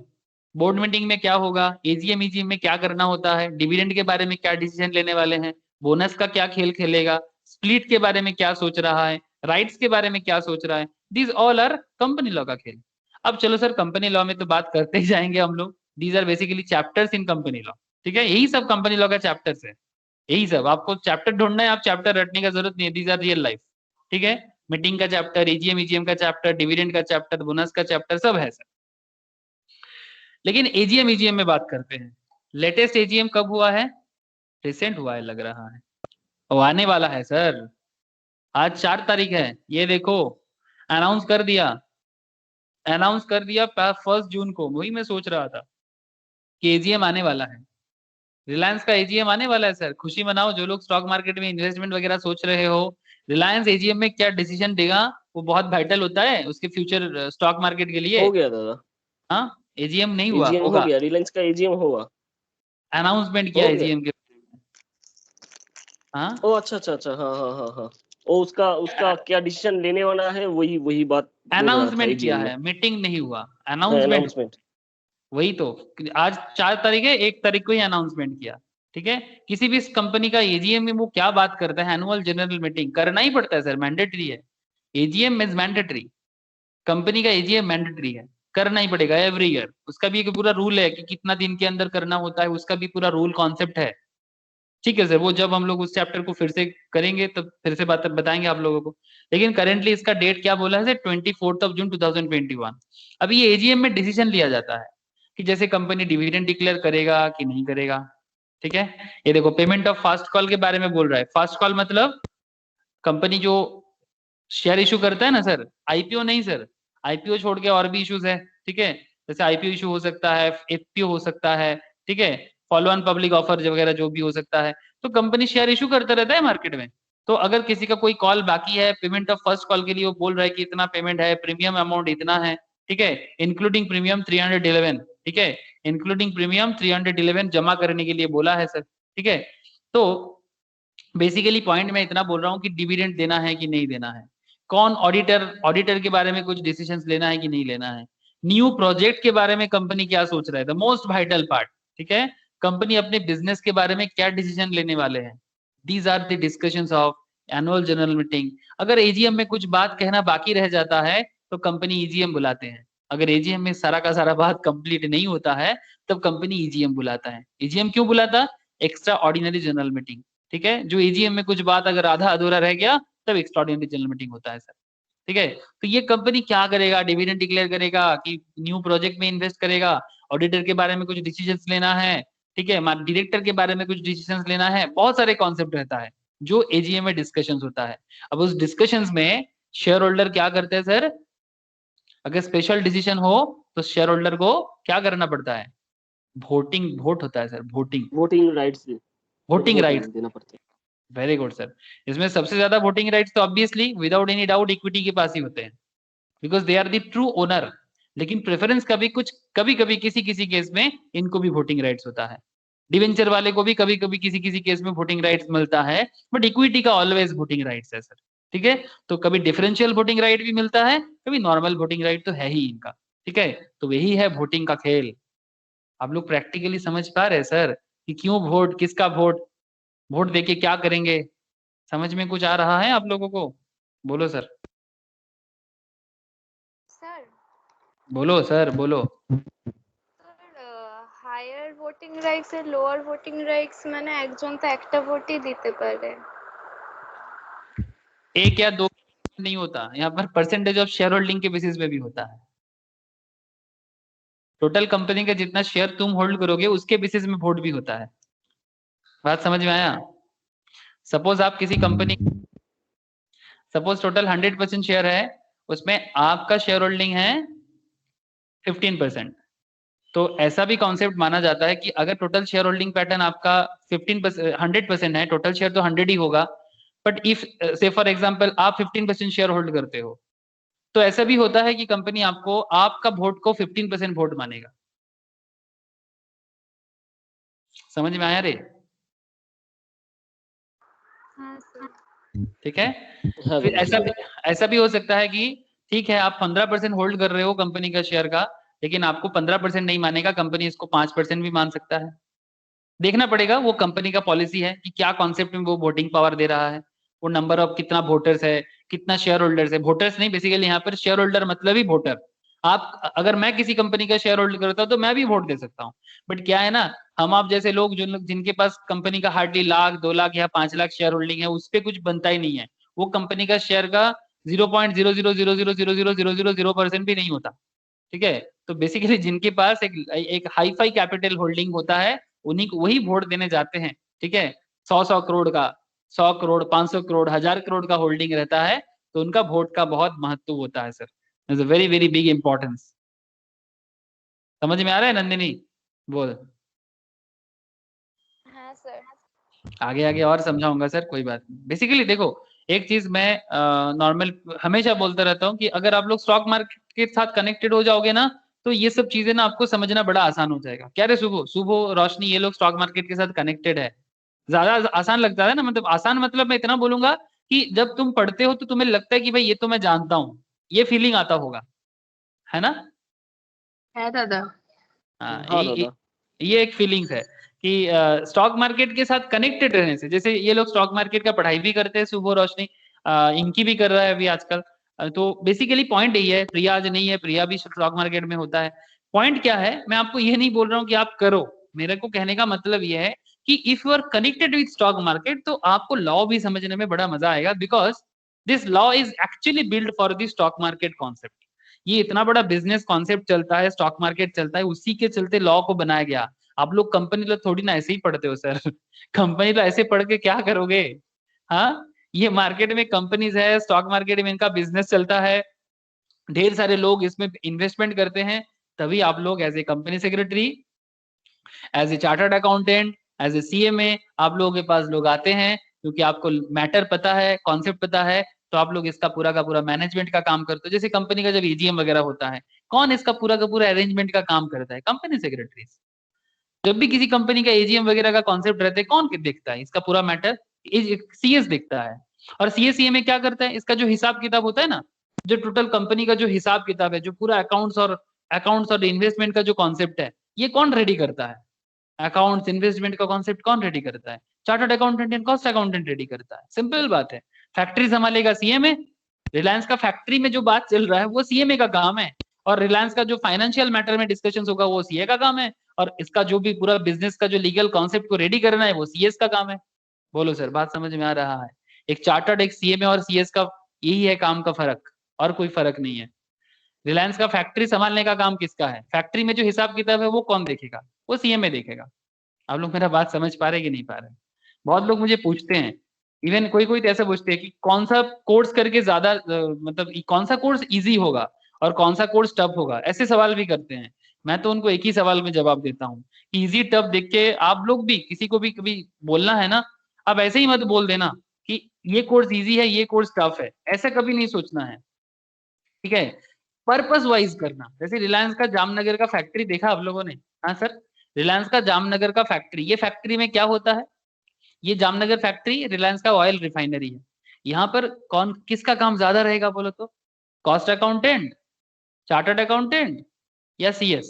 Factory में किसका काम ज्यादा रहेगा? आप ही लोग बताओ। ऑब्वियसली सीएमए का, ऑब्वियसली कॉस्ट अकाउंटेंट का, कि कितना पर यूनिट कॉस्टिंग लग रहा है उसका पूरा हिसाब किताब रेडी करना, क्या दाम में मार्केट में सेल प्राइस होगा इसका हिसाब करना, ये सारे के सारे कॉस्ट अकाउंटेंट का ही मेन एरिया है, और मतलब मेन वर्क फंक्शनलिटी। वो अलग बात कि चार्टर्ड भी वो काम कर सकता है, चार्टर्ड अकाउंट भी ये काम कर सकता है जो सीएमए कर सकता है, दैट्स अ डिफरेंट इशू। लेकिन कॉस्ट ऑडिट वगैरह तो सीएमए ही करेगा, वो एज पर गवर्नमेंट रेगुलेशन। अब इंडिया में जितना मैन्युफैक्चरिंग एंटिटी बढ़ेगा सीएमए का उतना बोलबाला रहेगा। चार्टर्ड का काम क्या है? ये जो रिलायंस का पूरा बिजनेस चलता है, पूरा ऑल ओवर, मतलब जो बिजनेस का कॉन्सेप्ट है, शेयर मार्केट से लेके नॉर्मल एरिया में लेके हर चीज में जो बिजनेस चलता है उसका हिसाब किताब का पूरा हिसाब, administration part, everything everything, finance part, business part, development part, everything, वो कौन संभालेगा? आप ही बताओ। सीए संभालेगा, सिंपल बात है। और जब भी इस सब बिजनेस को करने के लिए लीगल कॉन्सेप्ट आएगा, जैसे एजीएम रेडी करना है, ईजीएम रेडी करना है, कंपनी सेबी में रजिस्टर्ड होने वाला है, कंपनी सेबी में रजिस्टर्ड होने वाला है, जैसे मैं आपको दिखा रहा था ना, कितना सारा मैंने आप लोगों को दिखाया, कंपनी सेबी में रजिस्टर्ड होगा, आईपीओ लाने वाला है, उसका प्रोसीजर करना है, ड्राफ्टिंग करना है, ठीक है? उस प्रोसेस में कौन काम करेगा? सीएस। ऑब्वियसली ये है बेसिकली वर्क एरिया, यही है बेसिकली वर्क एरिया। जैसे मानो कि ये जो जोमेटो का डीआरएचपी है, ठीक है, ड्राफ्ट रेड हियरिंग प्रोस्पेक्टस, ये प्रोस्पेक्टस कौन रेडी करेगा? सीएस करेगा। लेकिन इसका हिसाब किताब कौन करेगा? या तो चार्टर्ड करेगा या तो कॉस्ट अकाउंटेंट करेगा। सिंपल बात है, सिंपल बात है। इसलिए सबको सभी कुछ जानना होता है, लेकिन जब आप लोग आगे आगे प्रैक्टिस बढ़ाओगे, जब अपने अपनी इंडस्ट्री में जाओगे, तो as per your practice area आप लोग अपना स्पेशलाइजेशन बनाओगे। ये नॉर्मल होता है कॉन्सेप्ट। बाकी नॉलेज वाइज देखो तो सबको सेम ही चीज जानना पड़ता है, बस work area wise, functionality wise फर्क हो जाता है। सारे के सारे लोग बिजनेस को ही संभालते हैं, but there is a different department of business, and उसके हिसाब से होता है। तो कोई कोर्स टफ या इजी ऐसा देख के किसमें सैलरी ज्यादा किसमें सैलरी कम, ऐसा नहीं सोचना है, ठीक है? इंटरेस्ट एरिया से काम लेना है, ठीक है? कोई पूछता है तो उनको बोलना, भाई कैलकुलेशन पसंद है, नंबर लेके खेलना पसंद है तो सीए में करो, लॉ लेके काम करना है, कंपनी का लीगल प्रॉस्पेक्ट रेडी करना है, कंपनी लॉ को लेके मजा लेना है, सेबी का काम करना है, तब ऑब्वियसली सीएस पढ़ो, ठीक है? तो ये बेसिकली कॉन्सेप्ट है, ठीक है? अब ऐसा थोड़ी होता है ये इजी है मैं ये करूंगा, ये टफ है मैं वो करूंगा, ऐसा थोड़ी होता है। जो इंसान किसी चीज में इंटरेस्टेड हो जाए ना, उसके लिए इजी टफ मैटर नहीं करता, इंटरेस्ट मैटर करता है। यस सर, समझ गए सर, समझ गए। चलो आगे बढ़ते हैं। यस, तो मैं आप लोगों को और एक चीज बताने वाला हूँ, और एक चीज बताने वाला हूँ। ये जो यहाँ पर एक पॉइंट बोला है सर, प्रेफरेंस शेयर को लेके, with respect to payment of dividend, repayment of capital at the time of winding up, ठीक है? और ये प्रेफरेंस शेयर के बारे में क्या बोला है sir? Preference share capital carries preferential right, preference share capital preferential right लेके मतलब जन्म लेता है कंपनी में, ऐसे बोल सकते हैं, ठीक है? कंपनी में प्रेफरेंस शेयर कैपिटल रखता है। बहुत बढ़िया, ये देखो जोमेटो का, मैं इसी से निकाल के आप लोगों को दिखाया था। ये कहाँ से दिखा रहा हूँ मैं? सेबी के साइड से, ठीक है? ये सब सारे के सारे डिटेल सेबी के साइड में होता है, लेकिन इसको रीड करने के लिए आपको अकाउंट्स का नॉलेज होना जरूरी है, बिकॉज इसके अंदर कंपनी का अकाउंट्स है, कंपनी का लीगल मैटर्स है, एवरीथिंग इज हियर।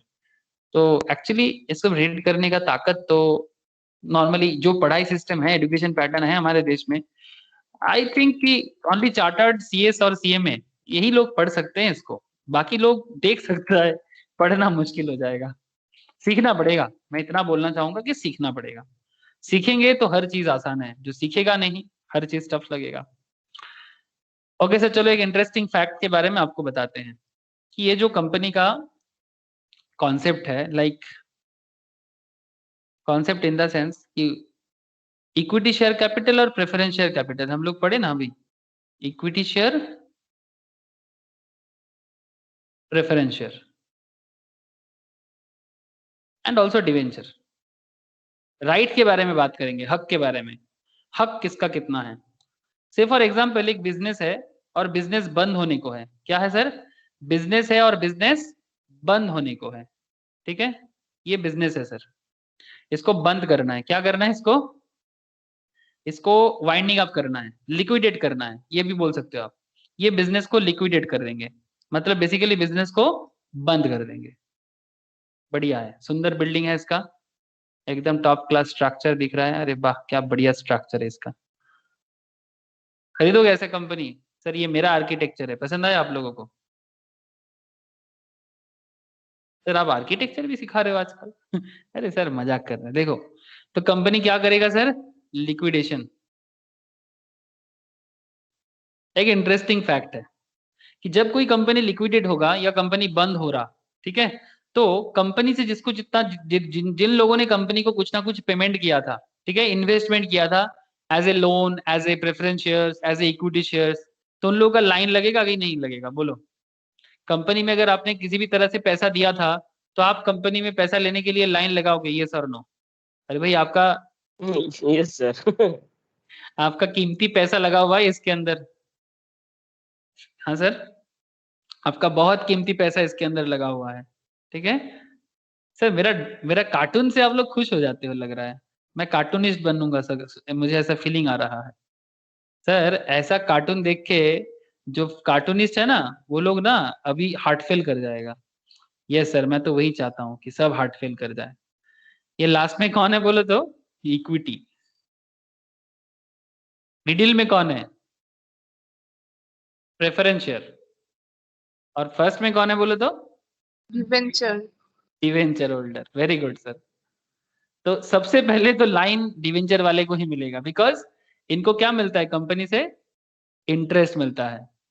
तो इंटरेस्ट तो पाने का हक सबसे पहले है, सबसे पहले कंपनी का जो भी है वो अपने लोन वाले को दे दे। अब यहाँ पर देखना पड़ेगा कि सिक्योर्ड है कि अनसिक्योर्ड है, सिक्योर्ड है कि अनसिक्योर्ड है। आप कुछ समझ रहे हो सिक्योर्ड अनसिक्योर्ड का मतलब? आप लोगों को मैं स्टार्टिंग में एक पॉइंट दिखा रहा था कि डिवेंचर सिक्योर्ड भी होता है और डिवेंचर अनसिक्योर्ड भी होता है, याद आ रहा है? देखो तो, डिवेंचर सिक्योर्ड भी होता है, डिवेंचर अनसिक्योर्ड भी होता है, मैं दिखाया था आप लोगों को ये वाला, है ना। अब सिक्योर्ड मतलब अगर कंपनी के किसी एसेट पे आपका अधिकार है कि नहीं है, ठीक है। से फॉर एग्जांपल कंपनी के पास मनी नहीं है आपको पे करने के लिए, मनी लेस है कंपनी, तो फिर कोई एसेट है, से फॉर एग्जांपल कोई एसी कोई कार, अगर कंपनी पेमेंट नहीं कर सकता तो कम से कम एसी खोल के लेके आओ, कोई कार लेके आ जाओ। तो अगर सिक्योर्ड है तो किसी ना किसी प्रॉपर्टी में उसको चार्ज करके रखेगा। हम लोग एक चैप्टर पढ़ेंगे, चार्ज, सिक्योरिटी मिलना, ठीक है।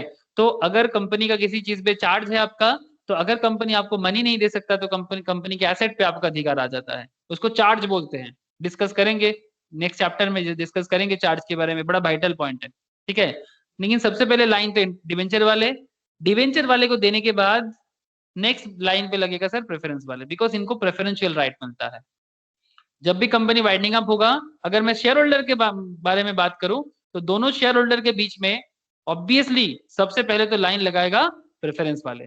उसके बाद अगर कुछ बचा कुचा होता है, कुछ भी अगर मिलता है, तो जाके इक्विटी वाले को मिल सकता है। इक्विटी वाले मतलब जो स्टॉक मार्केट में इन्वेस्टमेंट करते हैं sir, equity share holder. Sir क्यों? सर बिकॉज ये तो एंटरप्रेन्योरियल रिस्क लेते हैं ना सर, ये एंटरप्रेन्योरियल रिस्क लेते हैं, मतलब ये तो बिजनेस का ट्रू ओनर है। मतलब जितना इसका प्रोमोटर उठाते हैं उतना आप भी रिस्क उठाते हो। अगर आप रिलायंस में इन्वेस्टमेंट करते हो, से फॉर एग्जांपल आज अगर आप रिलायंस के बिजनेस पे इन्वेस्टमेंट करते हो, तो मुकेश अंबानी का रिस्क जितना आपका भी रिस्क उतना। हाँ बोलो सर। सर मैं थोड़ी देर के लिए क्लास से एग्जिट कर रही हूँ। जाओ सर जाओ। समझ रहे हो सर? अगर आप रिलायंस के इंडस्ट्रीज में बिजनेस में इन्वेस्ट कर रहे हो, इसका मतलब ये है कि आप जितना मुकेश अंबानी का मतलब रिस्क है बिजनेस पे, जितना मुकेश अंबानी का रिस्क है बिजनेस पे, उतना आपका भी रिस्क है बिजनेस पे।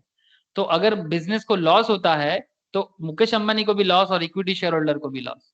लेकिन प्रेफरेंस वाले ना लॉस नहीं लेते नॉर्मली, वो प्रेफर्ड होता है, वो बोलता है कंपनी को भाई मैं तो 15% ही लूंगा, कुछ भी हो जाए, अगर बिजनेस 100 रुपीज कमाएगा तो मुझे 15% देना पड़ेगा।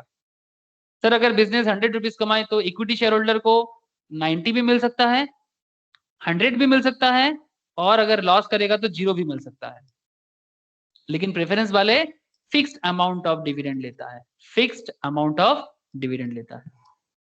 और बंद होने के टाइम पे भी कंपनी के एसेट पे पहला अधिकार इक्विटी से पहले किसका होता है? प्रेफरेंस को होता है। बोलो सर, समझ में आ गया? याद रहेगा ये वाला कॉन्सेप्ट?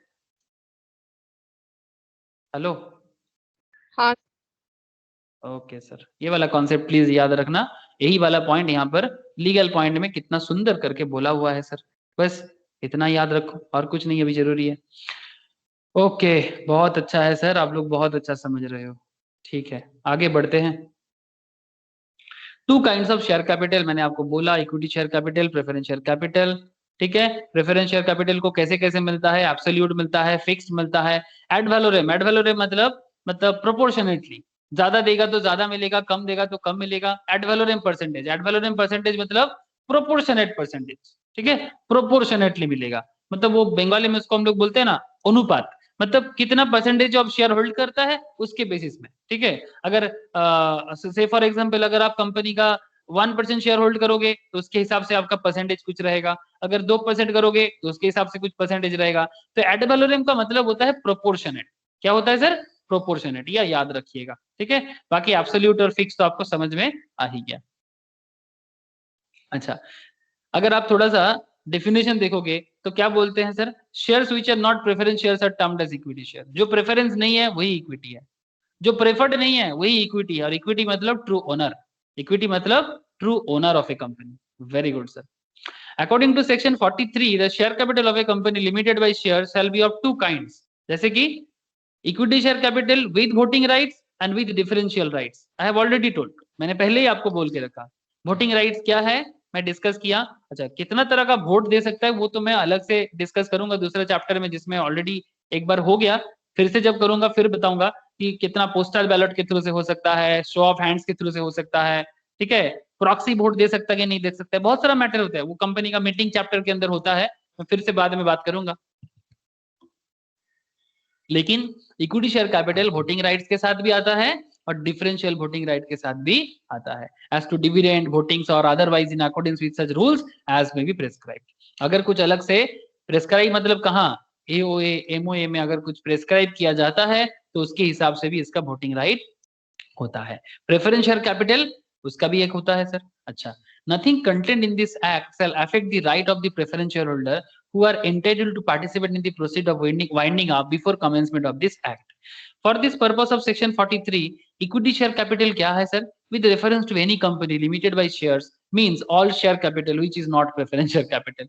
Section 43 equity के बारे में क्या बताते हैं कि share capital with reference to any company limited by shares means all shares which is not preference shares. जो प्रेफरेंस शेयर्स नहीं है वही इक्विटी शेयर्स है। और प्रेफरेंस शेयर कैपिटल क्या है? With reference to any company limited by shares. Sir limited by shares क्या होता है, कोई मुझे बता सकता है? ये लाइन का मतलब limited by shares, what is the meaning of this?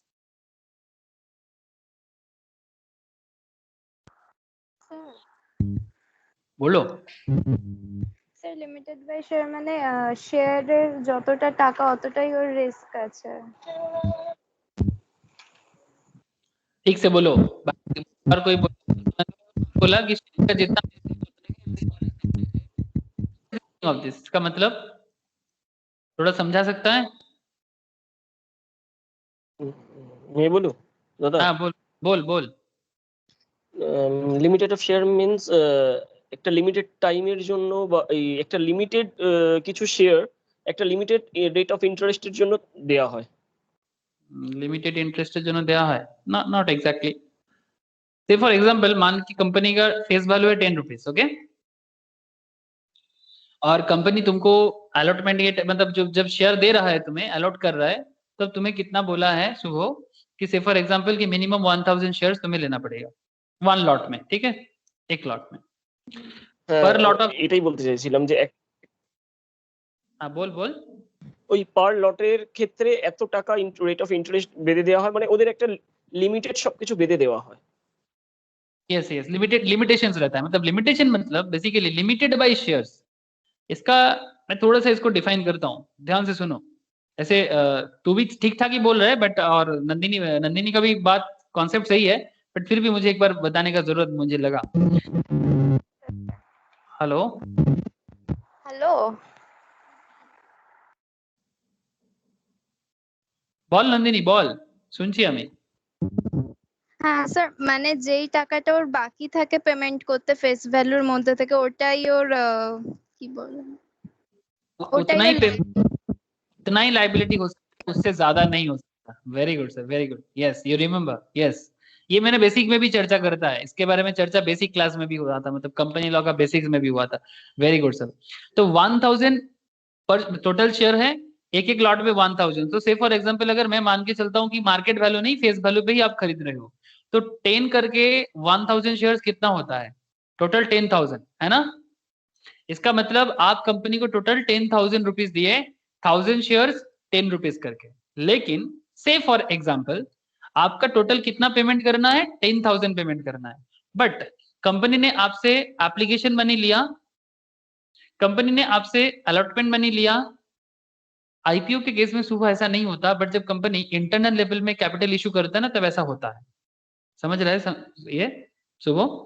जब आईपीओ में नहीं होता। Yes yes, I understand. IPO में आजकल तो पूरा पेमेंट करेगा तभी शेयर मिलेगा, लेकिन इंटरनल लेवल में जब कंपनी नेक्स्ट इशू करता है, फर्दर इशू करता है, तब कंपनी ये पैटर्न अभी भी फॉलो करता है। तो एप्लीकेशन, अलॉटमेंट, कॉल मनी, ठीक है।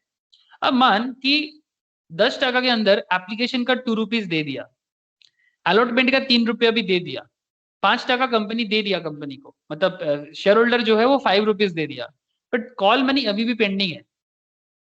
इसका मतलब ये कंपनी अगर कभी भी जरूरत पड़ेगा तो शेयर होल्डर को कितने अमाउंट के लिए बोल सकता है बोल? तो इसका मतलब 10,000 में से 5,000 शेयर होल्डर ने कंपनी को पे किया, बट स्टिल 5,000 उसका पेंडिंग है, मतलब ड्यू है। तो लिमिटेड बाय शेयर्स का मतलब होता है कि कंपनी अगर कभी भी जरूरत पड़ता है उतना ही अमाउंट शेयर होल्डर से मांग सकता है जितने के लिए वो लायबल है, दैट इज ₹10 पर शेयर के बेसिस में। मतलब वो एग्रीमेंट के टाइम पे ही बोला जाता है भैया मैं लिमिटेड बाय शेयर के कॉन्सेप्ट में आऊंगा, ठीक है। लिमिटेड बाय शेयर्स के कॉन्सेप्ट में आऊंगा, और लिमिटेड बाय नॉर्मल केस में वही होता है, ठीक है। लेकिन अनलिमिटेड भी हो सकता है, अनलिमिटेड में रिस्क आपके पास बहुत होता है। दैट मीन्स अगर कंपनी किसी भी मोमेंट में प्रॉब्लम में पड़ जाता है तो शेयर होल्डर को देना पड़ेगा कंपनी का रिस्क चुकता करने के लिए, मतलब to repay the companies amount. उसके लिए कंपनी उसको कुछ भी अमाउंट मांग सकता है, मतलब एज पर दी बिजनेस सिनेरियो, कुछ भी मतलब as per the liability scenario. But जब लिमिटेड बाय शेयर का खेलो तो करेंटली कंपनी उससे सिर्फ 5,000 ही और डिमांड कर सकता है, बिकॉज ये 5,000 के लिए शेयर होल्डर लायबल है, ये 5,000 के लिए शेयर होल्डर लायबल है, but not more than that. Even personal property से भी नहीं ले सकता, कभी भी पर्सनल प्रॉपर्टी से भी नहीं ले सकता। Can't touched, personal property can't touch, नहीं कर सकता। जितना उसका बाकी है आप उतने का डिमांड जरूर कर सकते हो, बट उससे 1 पैसा ज्यादा नहीं कर सकते। That is the concept of limited by share concept.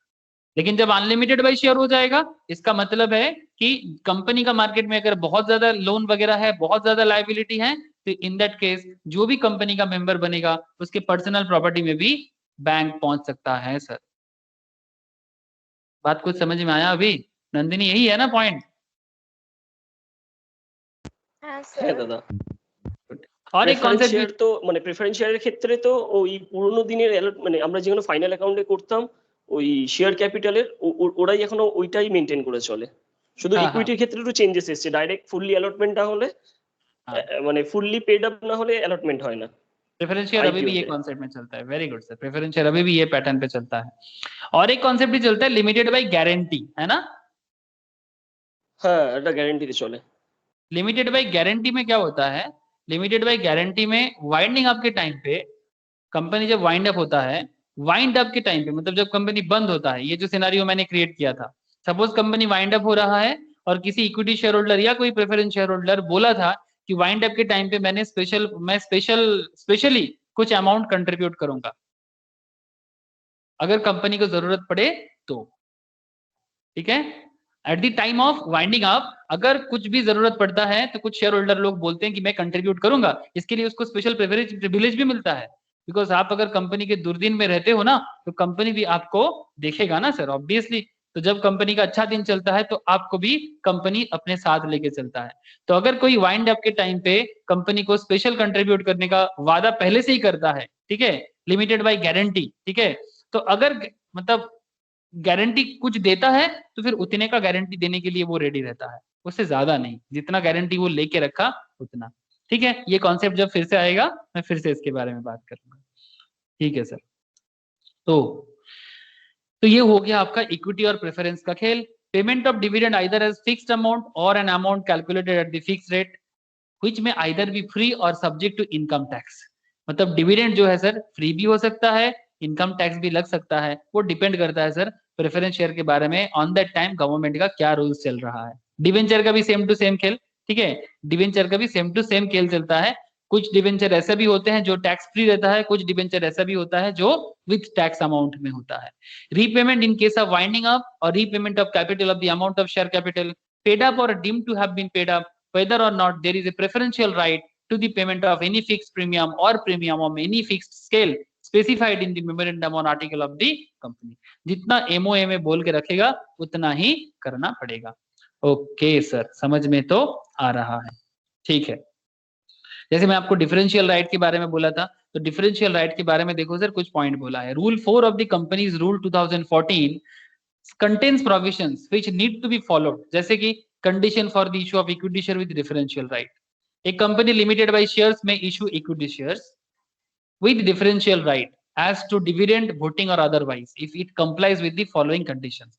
अगर कुछ conditions fulfill होता है तो कोई कंपनी चाहे तो डिफरेंशियल राइट दे सकता है, जैसे कि अगर article of association of the company authorise करता है issue of shares with differential rights. The issue of share is authorised by an ordinary resolutions. अगर आपको डिफरेंशियल राइट के थ्रू से इक्विटी शेयर इशू करना है तो आपको ऑर्डिनरी रेजोल्यूशन पास करना होगा। दो तरह का रेजोल्यूशन होता है, एक ऑर्डिनरी और एक स्पेशल, ठीक है। ऑर्डिनरी रेजोल्यूशन में क्या होता है 50% वोटिंग से ही हो जाता है सर। कितने में हो जाएगा 50% लोग अगर ज्यादा वोट दे दिया, मतलब मोर देन 50%, 50% नहीं बोलना चाहिए, मोर देन 50%, मतलब ऑर्डिनरी रेजोल्यूशन पास कराने के लिए ग्रेटर देन 50% वोट पाने से ही होगा। टोटल वोट का 50% वोट, अगर 50% से थोड़ा ज्यादा वोट मिल जाए तो ऑर्डिनरी रेजोल्यूशन पास हो जाता है। लेकिन स्पेशल रेजोल्यूशन के केस पे कितना वोट चाहिए बोलो तो sir,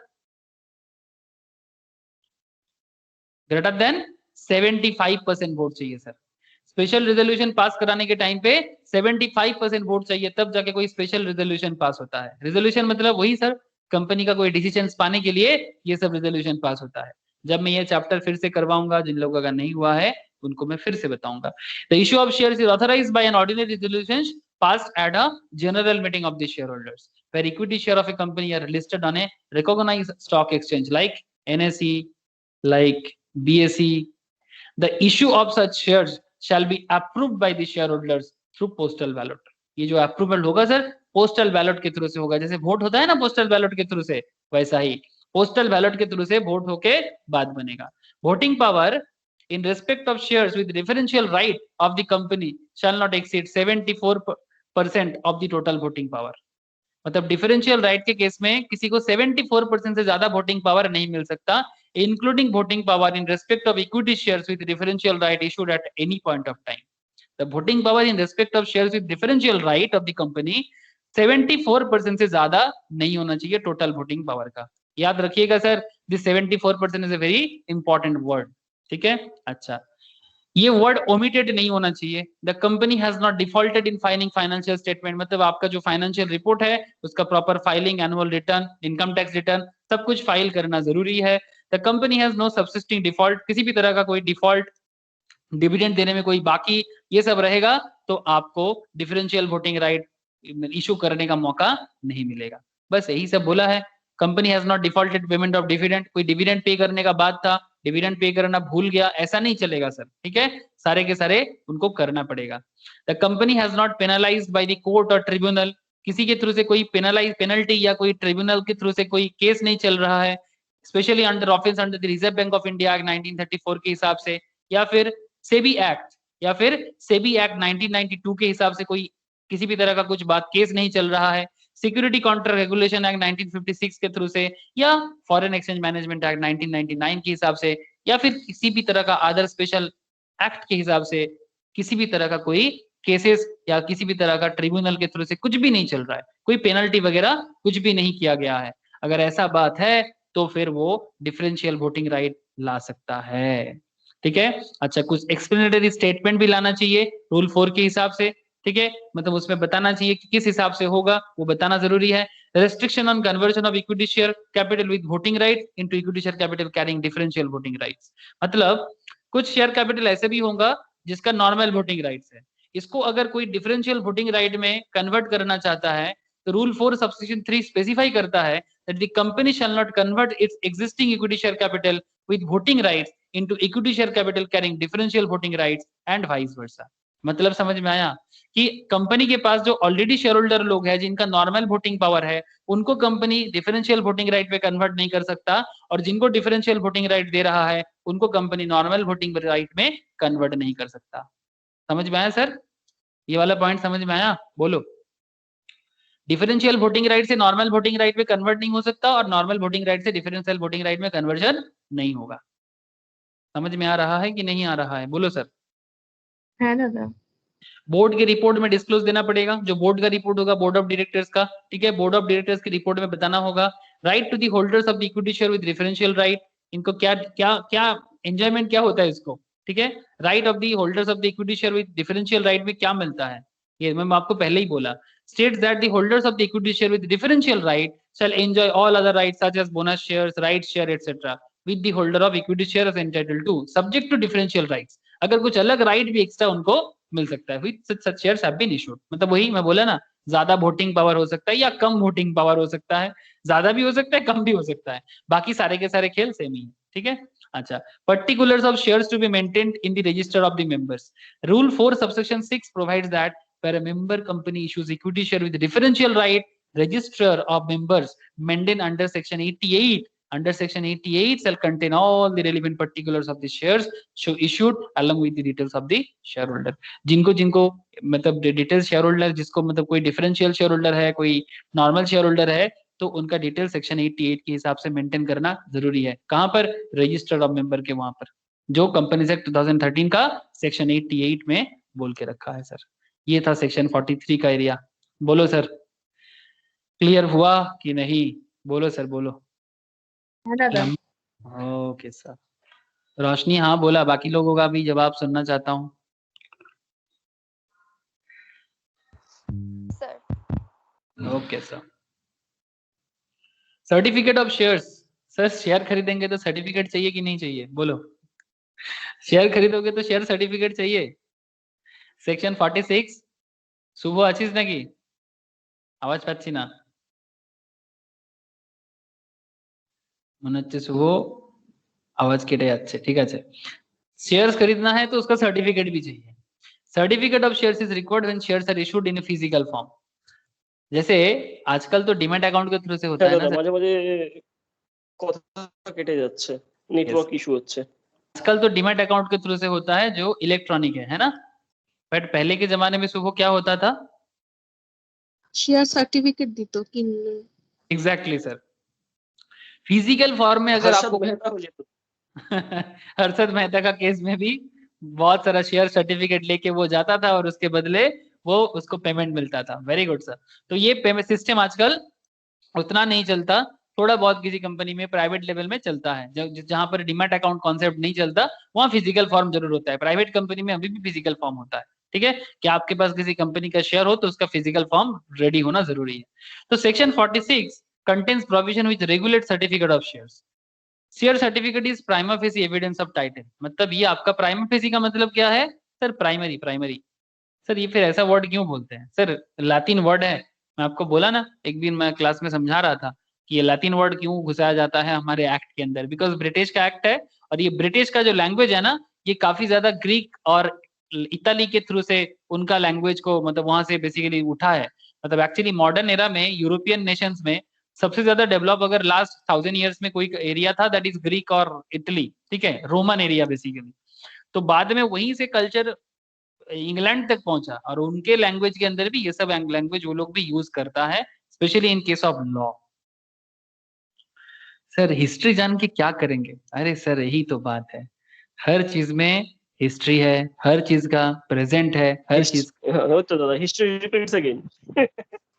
history tends to repeat itself. Very good. History बार बार अपने आप को दोहराता है, इसलिए जो लोग सोचते हो कि इतिहास बुरा चीज है, ये इतिहास बहुत बोरिंग है, उन गलत सोचते हो। जो इतिहास नहीं समझा वो क्या समझा सर? जो इतिहास नहीं समझा वो कुछ नहीं समझा, जो महाभारत नहीं समझा वो कुछ नहीं समझा, जो रामायण नहीं समझा वो कुछ नहीं समझा। छोड़ो सर छोड़ो। अच्छा, according to section 46 a certificate issued under the common seal. Common seal मतलब हर एक कंपनी का एक कॉमन सील होता है। आजकल मैंडेटरी नहीं है, जानते हो, एक टाइम तक मैंडेटरी हुआ करता था। ये देखो sir, now it is optional for a company to have a common seal. वो होता है ना स्टैंप लगाना, कंपनी का कॉमन सील आज के डेट में मैंडेटरी नहीं है। ये 2015 में अमेंडमेंट आया है सर, अमेंडमेंट एक्ट 2015 में। कॉमन सील होना, ये जो स्टैंप लगाना होता है ना, this is not mandatory in today's world.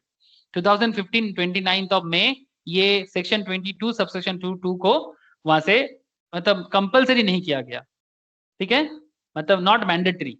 तो फिर कैसे पता चलेगा कि ये कंपनी का सर्टिफिकेट है? देखो सर, पावर आ गया ना। If any company, if any of the company और साइन, मतलब कोई भी कंपनी साइंड बाय 2 डायरेक्टर्स। कौन सर? कंपनी का 2 डायरेक्टर्स और बाय ए डायरेक्टर। अगर एक डायरेक्टर है तो एक, 2 डायरेक्टर है तो 2, and the company secretary. CS का पावर बहुत है इस केस में। आप लोग समझ पा रहे हो सर? जो लोग कंपनी सेक्रेटरीज का भी एग्जाम के लिए रेडी हो रहे हो, ये सीएस का पावर है सर। शेयर सर्टिफिकेट में सीएस का साइन भी होना जरूरी हो जाता है।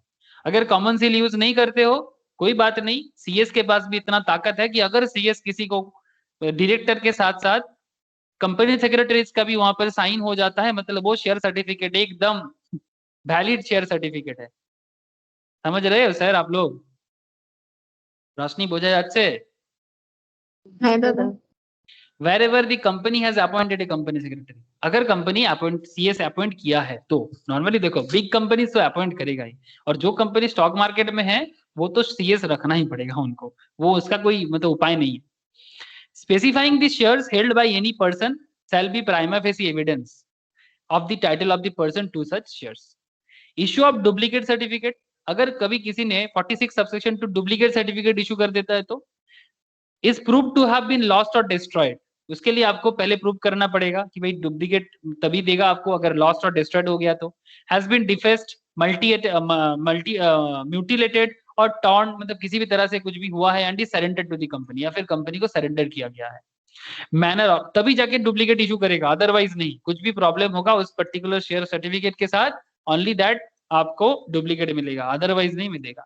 Manner of issue of certificate or duplicate certificate, according to section 46 subsection 3, according to section 46 subsection 3, notwithstanding anything contained in the article of a company, the manner of issue of a certificate of shares or the duplicate thereof, the form such certificate, the particulars to be entered in the register of the members, member के registration में लिखा, मतलब जहां पर member का registration है वहां पर इसके बारे में बताना जरूरी है। And other matters shall be such as may be prescribe. भाई इन मेंबर्स तभी बनोगे ना जब आपके पास शेयर होगा, और शेयर होगा तो फिर शेयर का सर्टिफिकेट भी होगा। हेलो, बात कुछ समझ में आया कि नहीं आया? मेंबर होंगे, कंपनी का शेयर होल्ड करोगे तो कंपनी का मेंबर भी बनोगे, और कंपनी का मेंबर बनोगे तो कंपनी का सर्टिफिकेट भी मिलेगा। यस और नो? है दादा। Share held in depository form, अगर आप डिपोजिटरी फॉर्म के थ्रू से मिलता है आपको, आगे बताता हूँ। According to section 46 subsection 4, where a share is held in depository form, the record of the depository is the prima facie evidence of the interest of the beneficial owner। आगे बता दो मैं, डिपोजिटरी ये जो एनएसडीएल सीटीएसएल करता है आजकल इसी के थ्रू से काम बन जाता है। मतलब अगर आपका डिपोजिटरी फॉर्म के थ्रू से अगर आप कंपनी का शेयर होल्ड करते हो तो ये प्रमाण देता है कि यस आप कंपनी का शेयर होल्डर हो। एनएसडीएल सीटीएसएल ये दोनों कंपनी इंडिया का 2 बड़ा डिपोजिटरीज कंपनीज है जो सेबी के अंडर में काम करता है। अंडर पे नहीं बोलेंगे, बेसिकली शेयर मार्केट को चलाने वाले 2 मेन विंग भी है।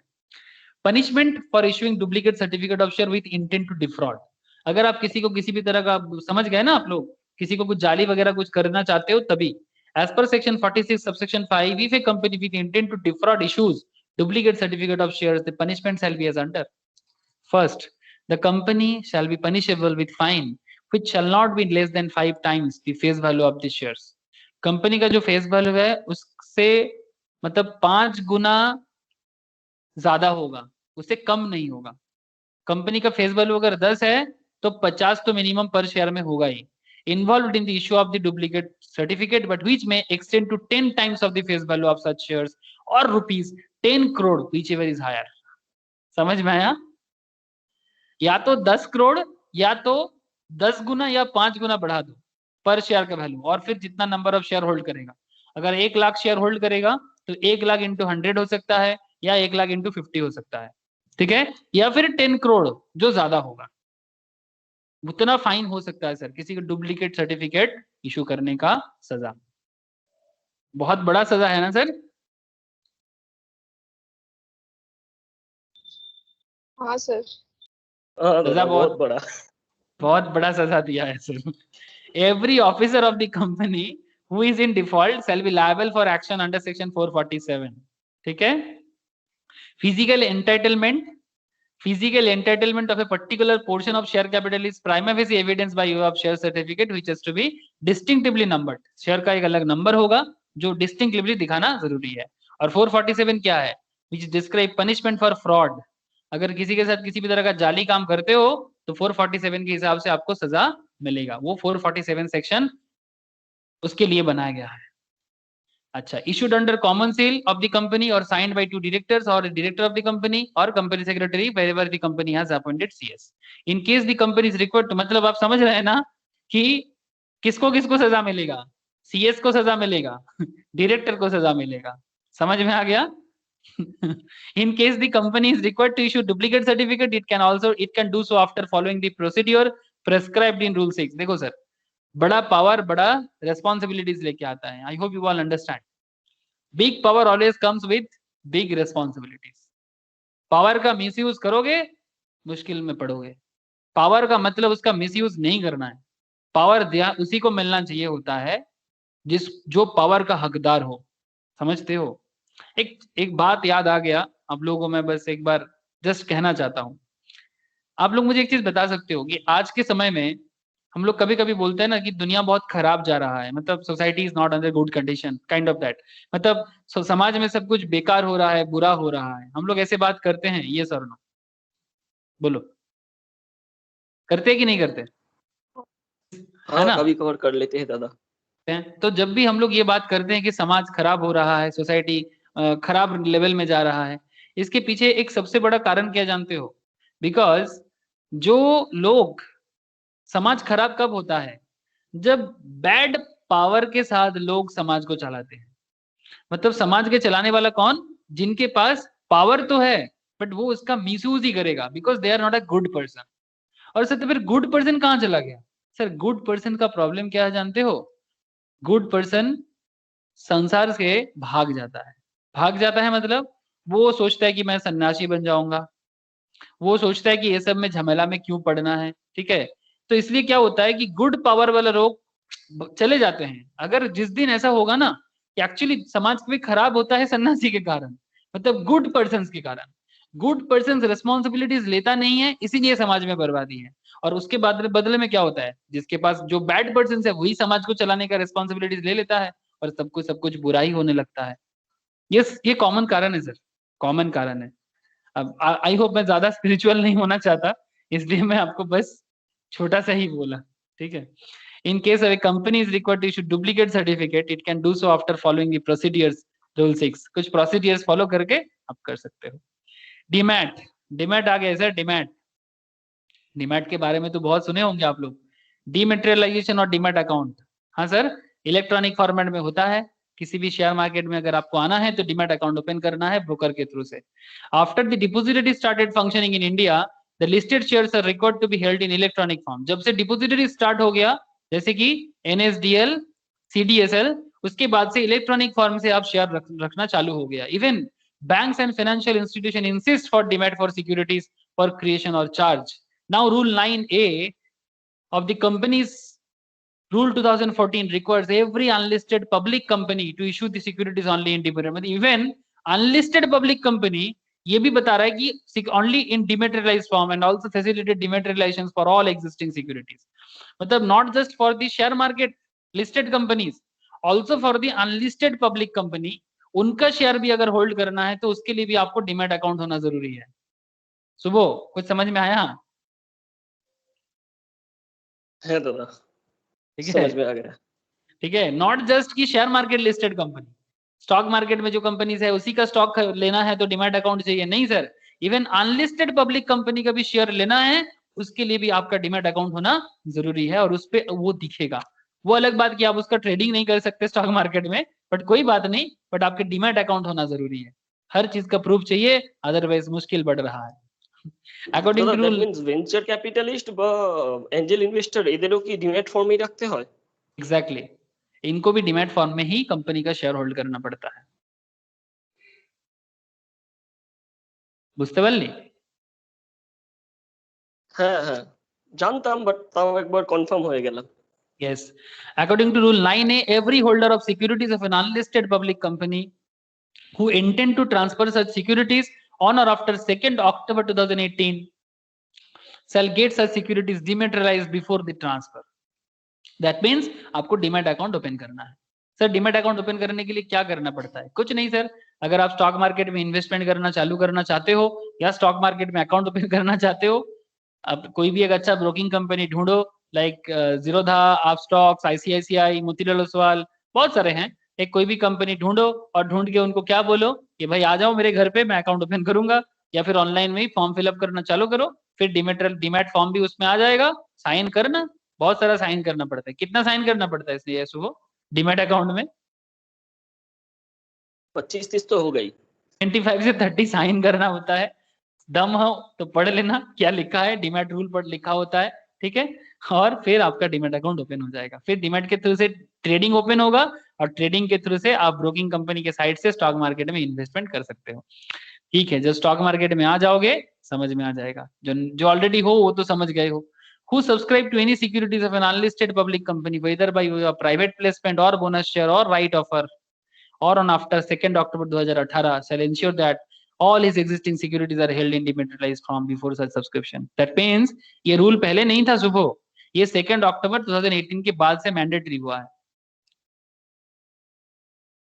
डेट याद रखना, 2nd October 2018 के अमेंडमेंट के बाद से ये मैंडेटरी हुआ है। चाहे प्राइवेट प्लेसमेंट हो, चाहे किसी भी तरह का प्राइवेट बोनस हो, जो भी हो, राइट शेयर हो, उसके लिए आपको डीमैट में ही सारा के सारे डिटेल्स रखना पड़ेगा। पहले वो नॉर्मल में हो सकता था बट अभी नहीं है। Rule 9A states that Rule 9A shall not apply to an unlisted public company. Unlisted public company like Nidhi company. Nidhi company क्या होता है जानते हो? निधि कंपनी वो कंपनी होता है जो अपने मेंबर के अंदर ही लोन प्रोवाइड करते हैं, मतलब मेंबर से लोन भी लेते हैं, मेंबर को डिपॉजिट भी करते हैं। निधि कंपनी ऐसे होता है सर, इसका नाम है निधि कंपनी। ये देखो सर, मैं पहले भी बेसिक्स ऑफ कंपनी लॉ में बताया था, बट यहाँ पर भी फिर भी आप देख सकते हो। A Nidhi company is a type of company in the Indian non-banking finance sector recognized under Section 406 of the Companies Act 2013. Their core business is borrowing and lending money between their members. मतलब जो उस particular company का member होता है उन्हीं के बीच में loan देना लेना चलता है, ठीक है। They are also known as permanent fund benefit fund. इसको परमानेंट फंड बेनिफिट फंड भी बोलते हैं। Permanent fund benefit fund, mutual benefit fund. বেশিরভাগ গভর্নমেন্ট অফিস এই নিধি কোম্পানি টাইপের ওরা নিজেরাই ফান্ড বানিয়ে রাখে। एग्जैक्टली, ज्यादातर गवर्नमेंट कंपनी इसी पैटर्न में ही चलता है। Very good sir. ওরা সারা বছর ওইখানে টাকা রাখে, দিয়ে আবার নিজেদের মধ্যেই লোন দেয়, আবার নিজেদের মধ্যেই লোন পরিশোধ করে নেয়। एग्जैक्टली, ज्यादातर गवर्नमेंट कंपनी इसी पैटर्न पे चलता है। याद रहेगा सर निधि कंपनी का मतलब?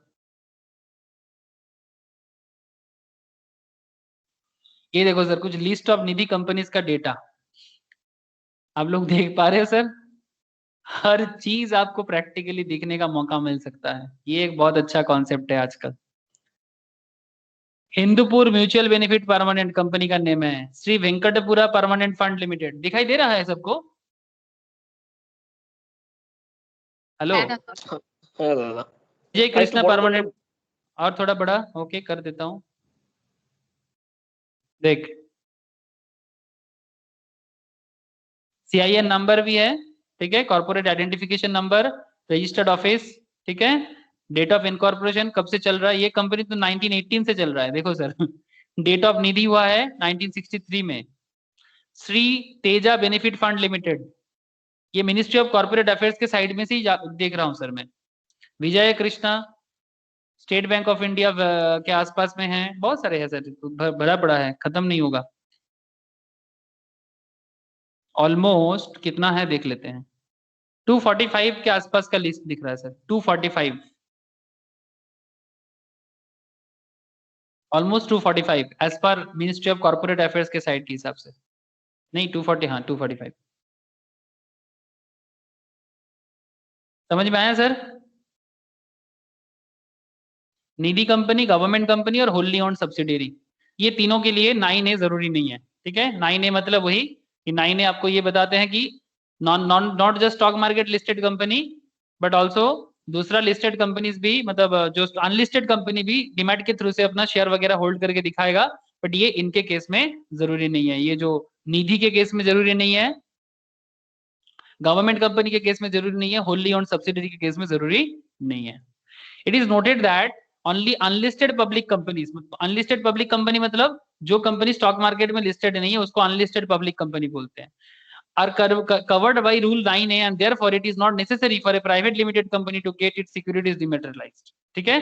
इसका मतलब प्राइवेट कंपनी जो है सबके सबको, मतलब unlisted public company subject to exceptions are covered by rule 9A and therefore it is not necessary for a private limited company to get its securities dematerialized, मतलब सारे के सारे प्राइवेट कंपनीज के केस में उसका शेयर्स वगैरह को डिमेटेरियलाइज करना मैंडेटरी नहीं है, ये सिर्फ अनलिस्टेड पब्लिक कंपनी के केस में है, ठीक है, नॉट प्राइवेट कंपनी सर, समझ में आया।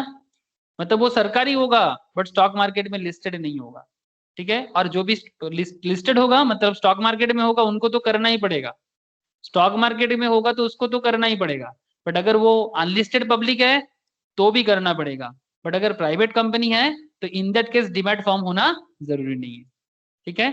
जैसे मैं तब से आपको डीमैट के बारे में बात कर रहा हूँ। At present there are 2 depositories available in India, NSDL CDSL, जो लोग स्टॉक मार्केट का क्लास किए थे, बेसिक्स में भी बात किए थे, याद है रोशनी?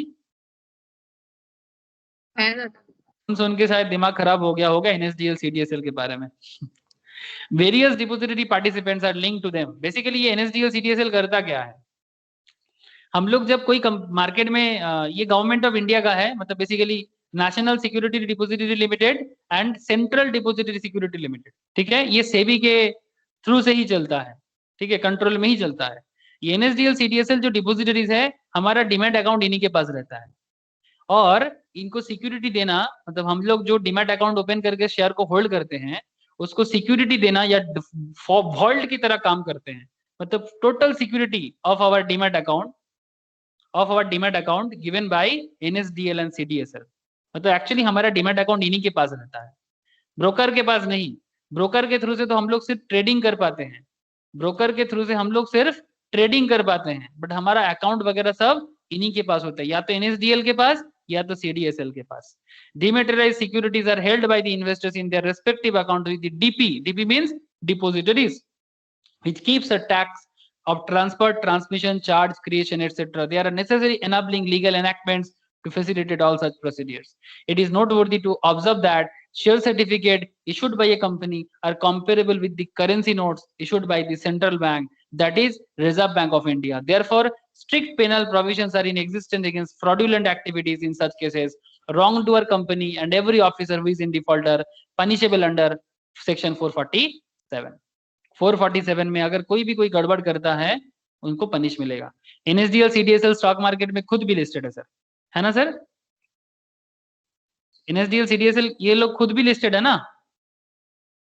सॉरी CDSL ऑलरेडी है पहले से, ये देखो सर सेंट्रल डिपॉजिटरी NSDL आने वाला है, NSDL आने वाला है, ठीक है, NSDL आने वाला है, CDSL ऑलरेडी लिस्टेड है, ये बहुत कम दाम में इशू हुआ था 250 के आसपास में, एक साल पहले भी कम दाम चल रहा था, अभी 971, मतलब ये एक बहुत ही वैल्यूएबल बिजनेस करता है, ये तो समझ में आ रहा है। और CDSL आ रहा है सर, CDSL आ रहा है, सॉरी NSDL आ रहा है, ये देखो आ रहा है सर, अपकमिंग शेयर मार्केट में लिस्टेड होने वाला है, लेकिन ऑलरेडी वो अनलिस्टेड पब्लिक है, बट लिस्टेड शेयर भी हो जाएगा धीरे धीरे। तो ये है बेसिकली डिमेटेरियलाइज का कॉन्सेप्ट जिन जो मेंटेन करता है। आज मैं इतना ही रखूंगा, नेक्स्ट दिन मैं आप लोगों को वोटिंग राइट बताऊंगा, ठीक है। Voting rights and variations of share holders rights, मतलब ये जो इक्विटी शेयर होल्डर का वोटिंग कितना है, ठीक है, इक्विटी शेयर होल्डर का कितना वोटिंग है, प्राइवेट प्रेफरेंस शेयर होल्डर का कितना वोटिंग है, मैं नेक्स्ट दिन आप लोगों को थोड़े डिटेल्स में बताऊंगा। अभी थोड़ा सा मैं आपको चार्ट दिखा के खत्म करूंगा। देखो सर, वोटिंग राइट्स में अगर मैं बात करूं, equity share on every resolution placed before the company, her resolution में वो वोट दे सकता है, नॉर्मल में भी दे सकता है, डिफरेंशियल राइट वाला भी दे सकता है, ठीक है। हर केस में इक्विटी शेयर होल्डर अपना वोट दे सकता है। कितना वोट दे सकता है सर? इन प्रोपोर्शन, नंदिनी देख कितना वोट दे सकता है, इन proportion of paid up capital. Nandini है तो हाँ सर। कितना वोट दे सकता है इक्विटी शेयर वाले? In proportion of paid up capital और as defined in the article, मतलब अगर वो डिफरेंशियल राइट है उनके पास तो जैसे आर्टिकल ऑफ एसोसिएशन बोलेगा। और अगर आप प्रेफरेंस शेयर होल्डर हो तो फिर आप भी वोट दे सकते हो, बट नॉर्मल केस में नहीं दे सकते। इन एवरी नॉर्मल केस में आप नहीं दे सकते। कब दे सकते हो? से फॉर एग्जांपल अगर आपको 2 साल और 2 साल से ज्यादा डिविडेंड नहीं मिला, dividend not paid for 2 years और मोर, बिजनेस वाइंडिंग अप हो रहा है, या फिर डायरेक्टली अफेक्टिंग इंटरेस्ट, मतलब प्रेफरेंस शेयर होल्डर का इंटरेस्ट में डायरेक्ट कुछ इफेक्ट आ रहा है, ऐसे केसेस में प्रेफरेंस शेयर होल्डर का वोटिंग राइट आ जाता है सर। बाकी नॉर्मल केस में नहीं आता। अगर 2 साल से ज्यादा देर तक उनको क्या नहीं मिलता, डिविडेंड नहीं मिलता, तब वोटिंग राइट आ जाएगा। वाइंडिंग अप हो रहा है कंपनी, तब वोटिंग राइट हो जाएगा। डायरेक्टली उनके इंटरेस्ट को अफेक्ट कर रहा है, तब भी वोटिंग राइट आ जाएगा। किसको? प्रेफरेंस को। नॉर्मली वोटिंग राइट प्रेफरेंस को नहीं है। समझ में आ गया सर? वोटिंग राइट मैं बोल ही दिया, चलो अल्टीमेटली मैं बोल ही दिया आपको वोटिंग राइट। स्टार्टिंग में बोला था मैं वोटिंग राइट बोलूंगा, इसलिए मैं आप लोगों को बोल ही दिया कि इक्विटी और प्रेफरेंस का ये है वोटिंग राइट का कॉन्सेप्ट। याद रहेगा सर? है दादा। Very good sir. Sir private company के लिए एग्जेम्प्टेड है voting. Section 47 shall not apply to a private company where memorandum or article of association of the private company so provide. However, the exemption shall be applicable to private company which has not committed a default. मतलब अगर वो return filing वगैरह ठीक ठाक किया है तो problem नहीं है, लेकिन अगर कुछ डिफॉल्ट किया है, सेक्शन 137 के हिसाब से एनुअल रिटर्न जमा नहीं किया, सेक्शन 92 विद रजिस्टर नहीं किया, तो ऐसे केसेस में उसका भी वोटिंग आ जाएगा। पर नॉर्मल केस में वो एग्जेम्प्टेड हो जाते हैं। बस ये याद रखिएगा। और सेक्शन 48 क्या बोलता है? वेरिएशंस टू शेयर होल्डर्स, ये मैं नेक्स्ट दिन थोड़ा बता दूंगा आप लोगों को कि शेयर होल्डर्स के अंदर क्या वेरिएशंस हो सकता है। और फिर मैं आप लोगों को कॉल्स के बारे में बताऊंगा, ये आज मैं और नहीं करूंगा। Calls in advance incidental matter, calls in advance मतलब याद आ गया ना, वही फर्स्ट कॉल फाइनल कॉल है ना सर, वही वाला कॉल के बारे में बताऊंगा। इसको लेके क्या है, और एक चीज भी बताऊंगा मैं आप लोगों को। नोट्स तो मैं ऑलरेडी शेयर कर दिया सबको, जिनको नहीं मिला मुझे थोड़ा पिन करना, मैं कर दूंगा। Issue of shares at premium और issue of shares at discount, section 52 से लेके 55 अनदर इंपॉर्टेंट एरिया है सर। प्रीमियम में शेयर इशू करने से क्या होता है, डिस्काउंट में करने से क्या होता है, कुछ एग्जाम्पल के साथ मैं आप लोगों को बताऊंगा नेक्स्ट क्लास में, ठीक है। डिस्काउंट में कब प्रोहिबिट होता है, प्रीमियम में करने से उसका प्रीमियम को कहाँ क्या किया जाता है, सारे के सारे लॉ है। बड़ा ही वाइटल पॉइंट है sir. Everything is very very practical and very very important. I know class बड़ा लंबा है, बट क्या करे सर, आप लोग उस लेवल का स्टूडेंट हो तो लंबा क्लास तो होगा। यस सर, फिर नेक्स्ट दिन बाकी चर्चा करेंगे सर। आज तो इतना ही रखता हूँ। Bye sir. Bye sir, tata. इनकी waiting. Okay, tata sir. Bye sir. Bye Nandini.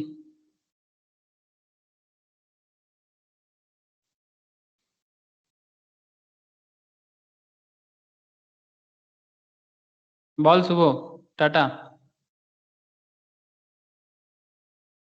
Tata Shubho, tata. তোর আওয়াজটা আসছে না আমার কাছে।